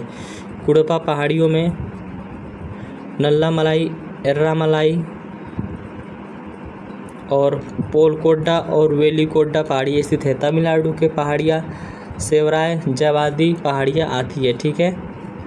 पूर्वी घाट के औसतन 600 मीटर है, लंबाई 1300 किलोमीटर है। उत्कल कलिंग तट और उत्तरी सरकार उड़ीसा व मध्य प्रदेश तक स्थित है। ठीक है। अभी आपको बताए थे। कोरोमंडल तट की बात करें हम लोग, कृष्णा नदी, गोदावरी डेल्टा और कन्याकुमारी के विस्तृत आंध्र प्रदेश तमिलनाडु तक स्थित है। कोरोमंडल तट ये लौटते मानसून में इस तरह के सर्वाधिक वर्षा होती है। ठीक है। इसको ध्यान में रखिएगा। ये देख लेते हैं कुछ महत्वपूर्ण पहाड़ियाँ। प्रश्न पूछ देगा आपसे कि बर्दा पहाड़ी कहाँ स्थित है, तो आपको ध्यान रखना पड़ेगा। गुजरात की पहाड़ियाँ कौन कौन सी है। कच्छ की पहाड़ी, मांडवा पहाड़ी, बर्दा पहाड़ी और गिरनार पहाड़ी ये कहाँ स्थित है, गुजरात में स्थित है। वजह से पूछ दे महाराष्ट्र की पहाड़ी कौन कौन सी है। अजंता की पहाड़ी, बालाघाट की पहाड़ी,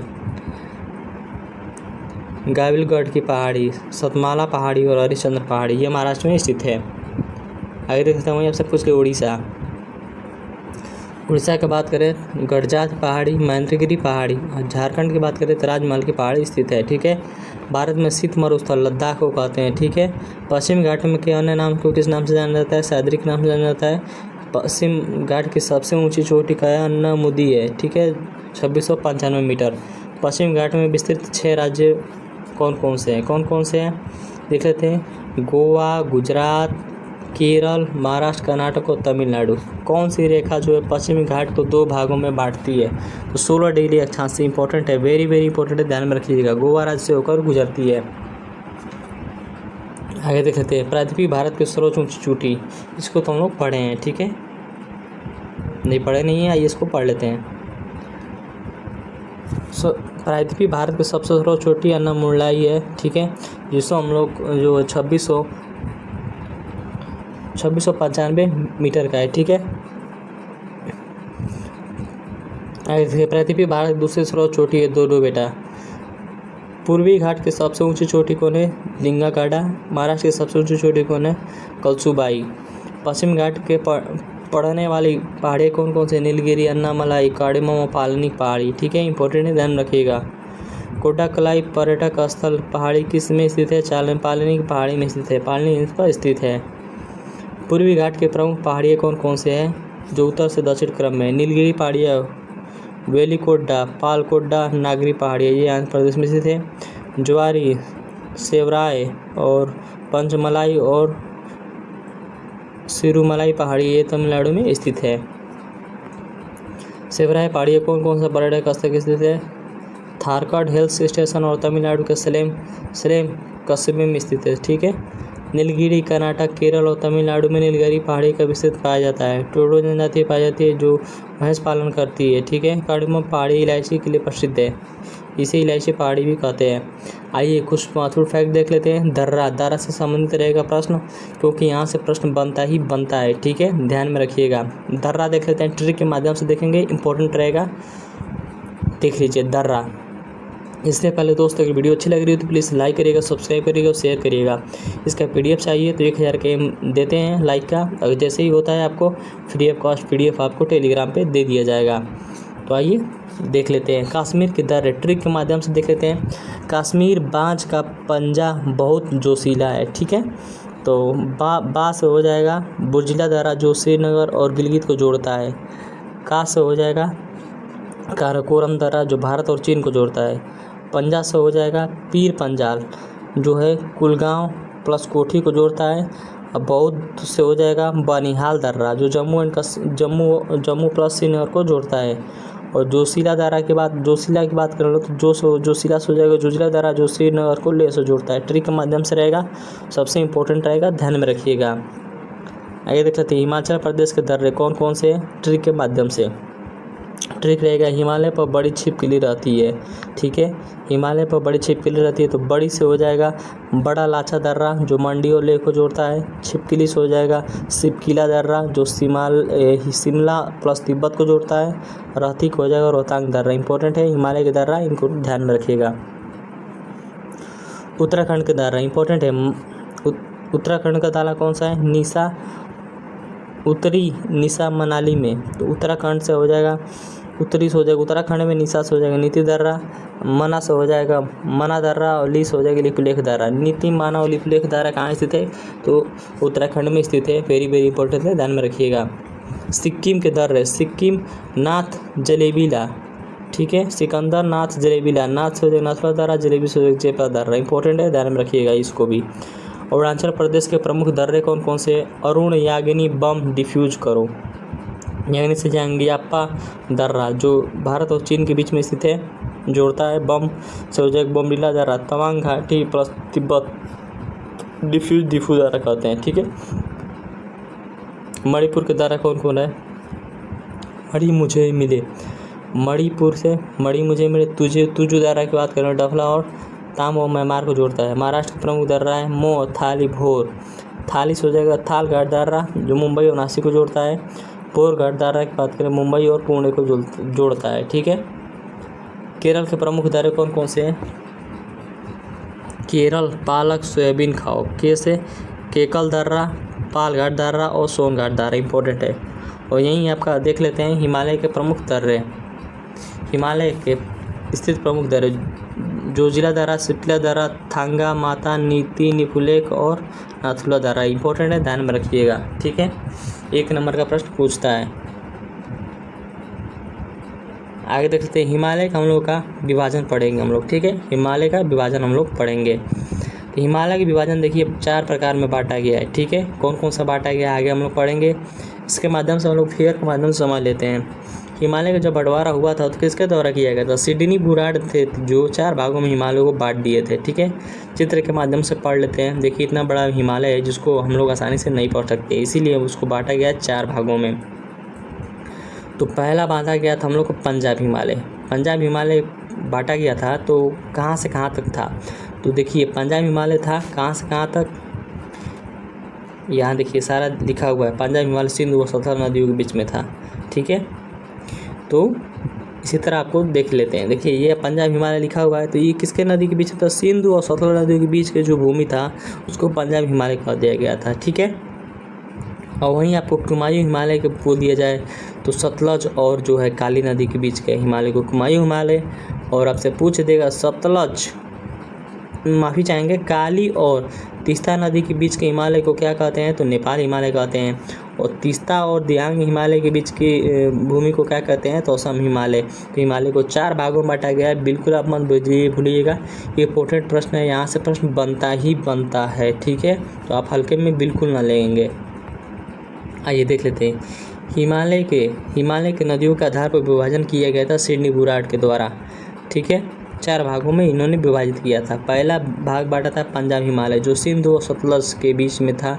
इनके नदियों के बीच को हम लोग क्या कह दिए थे, पंजाब हिमालय। कुमायूं हिमालय सतलज व काली नदियों के बीच की भूमि को कह देते हैं। और नेपाल हिमालय काली और तीस्ता नदियों के बीच में। फिगर के माध्यम से आपको समझ में आ जाएगा, अभी आपको दिखाते हैं। असम हिमालय तीस्ता और दिहांग नदियों के बीच में स्थित है। ठीक है, देखिए पंजाब हिमालय की बात करेंगे तो ये सिंधु नदी है और सतलज नदी है। सतलज नदी ये निकल रही है, ये पंजाब हिमालय के बीच में। ठीक है, और ये आपको पूछ दे सतलज और काली नदी के बीच में कौन सी है, कुमायूं हिमालय। और काली और तीस्ता के बीच में कौन सी है, नेपाल हिमालय।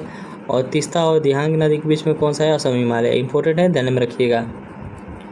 आइए देख लेते हैं, हिमालय की ऊंचाई के आधार पर विभाजन किया गया था। ट्रांस हिमालय या पार हिमालय कहते हैं, हिमालय का भाग नहीं है। ठीक है, बृहद हिमालय, महान हिमालय, सर्वोच्च हिमालय या हिमालयन का प्राचीनतम श्रेणी है। ठीक है, लघु हिमालय, मध्य हिमालय, शिवालिक, बा हिमालय या हिमालय की सबसे नवीनतम श्रेणी। ठीक है, आइए देख लेते हैं। पहले देख लेते हैं हिमालय का निर्माण होता कैसे है या हुआ कैसे था। देखिए सबसे पहले जो है हिमालय का निर्माण पैंजिया जोड़े हुए एक महाद्वीप था। एक ऐसे ही जो एक पृथ्वी पर ऐसे एक महाद्वीप था, ऐसे ही। ठीक है, जिसे हम लोग पेंजिया कहा जाता था। पेंजिया 2 भागों में टूटा, 2 भाग में पेंजिया टूट गया। एक उत्तरी भाग अंगारा लैंड जो लारेसिया बनता है, और दूसरा बना था गोंडवाना लैंड। देखिए ये 2 भागों में टूट ही जाता है। ये बीच वाला भाग जो है यहाँ पर आता है तो टूट जाता है। एक अंगारा लैंड बन जाता है और नीचे गोंडवाना लैंड बन जाता है। अंगारा लैंड जिसे हम लोग लारेसिया कहते हैं, इसमें 4 महाद्वीप शामिल थे। इसमें कौन कौन से महाद्वीप बनते हैं, उत्तरी अमेरिका, ग्रीनलैंड, यूरोप और एशिया बनते हैं। ठीक है, और जो है गोंडवाना लैंड की बात करें हम लोग तो 6 बनते हैं। दक्षिणी अमेरिका, मेडागास्कर, ऑस्ट्रेलिया, अफ्रीका, प्रायद्वीपीय भारत और अंटार्कटिका। तो हम लोग का भारत बना था किसमें, गोंडवाना लैंड से। इंपॉर्टेंट है, ध्यान में रखिएगा। प्रायद्वीपीय भारत बना था गोंडवाना लैंड से। कोहबर के भूसंतुलन सिद्धांत के अनुसार आज से करोड़ों वर्ष पहले हिमालय का स्थान पर तैतीस सागर था। इंपॉर्टेंट प्रश्न है, प्रश्न बनता है यहाँ से कि हिमालय के पहले क्या था। हिमालय जब नहीं था तो वहाँ क्या था, 33 सागर था। तो किसने ये सिद्धांत दिया था, तो भूनतीस सिद्धांत दिया था कोहबर के द्वारा। ठीक है, आइए देख लेते हैं कुछ इस पर फैक्ट है भी है। प्लेट विवर्तन सिद्धांत के अनुसार जो है हिमालय के उत्पत्ति इंडो ऑस्ट्रेलियन प्लेट और यूरोपियन प्लेटों के टकराने से हुई। इन दोनों के प्लेटों के बीच में स्थिति को तैतीस सागर के अवसादों को वलन पड़ने के कारण भूसनती 33 भूसनती हिमालय का जन्म स्थल माना जाता है। ठीक है, ध्यान में रखिएगा। आइए देख लेते हैं हिमालय के कुछ श्रेणियाँ कौन कौन सी है। देखिए क्रम में है, काराकोरम है, उसके बाद लद्दाख है, जास्कर, पीर पंजाल और धौलावीर है। इंपॉर्टेंट है, ध्यान में रखिएगा क्रम के अनुसार। ठीक है, उत्तर से दक्षिण की ओर देख लेते हैं क्रम क्या है। काराकोरम है, लद्दाख है, जास्कर, पीर पंजाल और धौलाधार। इंपॉर्टेंट है, ध्यान में रखिएगा। प्रश्न पूछता है कि क्रम में इसको लगाइए। आइए हिमालय के आधार पर विभाजन पढ़ लेते हैं 5 प्रकार के। ट्रांस हिमालय जिसे हम लोग पार हिमालय या तिब्बतन हिमालय कहते हैं। बृहत्तम हिमालय, सर्वोच्च हिमालय, महान हिमालय, लघु हिमालय, मध्य हिमालय कहते हैं। चौथा है शिवालिक या बाध्य हिमालय या पूर्वांचल या पूर्व भारत की पहाड़ियाँ। ठीक है, तो आइए एक करके देख लेते हैं। पहला है ट्रांस हिमालय। देखिए जो पढ़ना है वही हम लोग ट्रिक करेंगे, वही हम लोग के लिए इंपॉर्टेंट रहेगा। देखिए ट्रांस हिमालय, ये ट्रांस हिमालय का निर्माण हिमालय से पहले हो चुका था। ठीक है, ट्रांस हिमालय की सबसे ऊंची चोटी इंपॉर्टेंट है, ध्यान में रखिएगा। जो इंपॉर्टेंट है उसको ट्रिक कर लिया जाएगा। गाड़ी विनास्टीन है जो 8611 मीटर ऊंचाई है। इंपॉर्टेंट है, ध्यान में रखिएगा। ट्रांस हिमालय की सबसे ऊंची चोटी कौन सी है, गाड़ी विनास्टीन है जो 8611 मीटर ऊंचा है। गाड़ी विनास्टीन की चोटी कहाँ है, काराकोरम पर्वत श्रेणी पर स्थित है। ठीक है, काराकोरम श्रेणी को पुराना नाम क्या है, किशनगिरी। इंपॉर्टेंट है, इसको भी ध्यान में रखते हैं। 2 प्रश्न इंपॉर्टेंट है। काराकोरम श्रेणी का जन्म एशिया कैरिड कहा जाता है। ठीक है, ये भी इंपॉर्टेंट है। ट्रांस हिमालय बृहद हिमालय को उत्तर में स्थित है। ट्रांस हिमालय का अधिकांश भाग तिब्बत में उपस्थित होने के कारण इसे तिब्बतन हिमालय भी कहा जाता है। ट्रांस हिमालय के अंतर्गत काराकोरम, लद्दाख और जास्कर व कैलाश रेंज आदि श्रेणियाँ शामिल है इसमें। ठीक है, इसमें कौन कौन इंपॉर्टेंट है। एक तो एक इंपॉर्टेंट है ट्रांस हिमालय की सबसे ऊंची चोटी कौन सी है, K2 है, जिसे हम लोग गाड़ी विनास्टीन बोलते हैं। 8611 मीटर ऊंचाई है। ठीक है, काराकोरम का सबसे पुराना नाम क्या है, किशनगिरी है। ठीक है, एशिया कैरिड भी इसे कहते हैं। ठीक है, तिब्बती हिमालयन भी इसे कहते हैं। आगे देख लेते हैं। ट्रांस हिमालय की वनस्पति का अभाव पाया जाता है, वहाँ पेड़ पौधे बहुत कम पाए जाते हैं। ठीक है, ग्लेशियर, पृथ्वी की सतह पर विशाल भंडार और शीतलीन बर्फ को ग्लेशियर कहते हैं। यह साधन हिमराशि अपने भार ढालों को प्रभावित करता है जिसे हिमनद कहते हैं। हिमखंडों के नीचे आकर पिघलते हैं और इससे जल बनते रहते हैं, इससे हिमनद या हिमानी, इंग्लिश में इसे ग्लेशियर कहा जाता है। ठीक है, आइए देख लेते हैं। यहाँ से प्रश्न बनता है, काराकोरम श्रेणी पर स्थित ग्लेशियर कौन कौन से ग्लेशियर है, इंपॉर्टेंट है। ससानी और सियाचिन, हिस्पर और ब्योफा, बाल्टोरा, चोमलुंगमा, खुर्दोपिन और रोमो, और पुंगा ग्लेशियर और वातुरा ग्लेशियर, ये सारे इंपॉर्टेंट है, इसको ध्यान में रखिएगा। ठीक है, कौन कौन से ग्लेशियर पाए जाते हैं। आइए, प्रमुख ग्लेशियर कौन कौन से। गंगोत्री ग्लेशियर जो भागीरथी नदी पर स्थित है, जो उत्तराखंड में स्थित है। केदारनाथ ग्लेशियर मंदाकिनी नदी पर स्थित है, जो उत्तराखंड में स्थित है। बद्रीनाथ ग्लेशियर जिसे हम लोग सोथोपथ ग्लेशियर कहते हैं, जो अलकनंदा नदी पर स्थित है, इंपॉर्टेंट है, ध्यान में रखिएगा। चोराबाड़ी ग्लेशियर उत्तराखंड में स्थित है। चेमू ग्लेशियर सिक्किम में स्थित है। पुनावा ग्लेशियर जम्मू एंड कश्मीर में स्थित है। रूपाल ग्लेशियर जम्मू एंड कश्मीर में स्थित है। यमुनोत्री ग्लेशियर और ये यमुना नदी पर स्थित है। ठीक है, आगे देख लेती हैं। ट्रांस हिमालय बृहद हिमालय के नाम से जाना जाता है। ठीक है, जिसको अलग होता है किससे, इंडियन टोसांग स्टोर जोन के द्वारा। ठीक है, स्टोर जोन के द्वारा ITSZ कहते हैं। ठीक है, दूसरा देख लेते हैं बृहद हिमालय। यह महान हिमालय बृहद हिमालय का बर्फ से ढके रहने के कारण इसे बर्फीला हिमालय के नाम या हिमाद्री भी कहते हैं। ठीक है, इंपॉर्टेंट है, ध्यान रखिएगा। बृहद हिमालय को या महान हिमालय को हम लोग हिमाद्री के नाम से जानते हैं। ठीक है, हिमालय का सबसे प्राचीनतम नाम क्या है, हिमालय, बृहद हिमालय। हिमालय के लघु हिमालय किसके द्वारा अलग होता है, तो मैन सेंट्रल थर्स्ट के द्वारा अलग होता है। बृहद हिमालय की औसतन ऊंचाई 100 मीटर है। विश्व में सर्वाधिक ऊंची चोटियाँ यहीं पर पाई जाती है। ठीक है, ध्यान में रखिएगा। कौन कौन सी चोटी है विश्व की सबसे ऊंची चोटी, माउंट एवरेस्ट जो है बृहद हिमालय पे ही पाया जाता है। जो नेपाल में माउंट एवरेस्ट है, जिससे सागर माथा हम लोग कहते हैं नेपाल में। बृहद हिमालय में पाए जाने वाले प्रमुख चोटियाँ कौन कौन से प्रमुख चोटी है, ये इंपॉर्टेंट है, इसको आप ध्यान में रखेंगे, इसके साथ ले लीजिए, इंपॉर्टेंट है ये। माउंट एवरेस्ट, कंचनजंगा, मैकाल, धौलाधार और नंगा पर्वत, अन्नपूर्णा, नंदा देवी, नामचा बरवा और केदारनाथ, ये सारे पहाड़ी जो है बृहद हिमालय में पाए जाते हैं। ठीक है, विश्व का सबसे ऊंचा पहाड़ी कौन है, माउंट एवरेस्ट, जो नेपाल में पड़ता है। नेपाल में जो है माउंट एवरेस्ट को सागर माथा के नाम से जाना जाता है।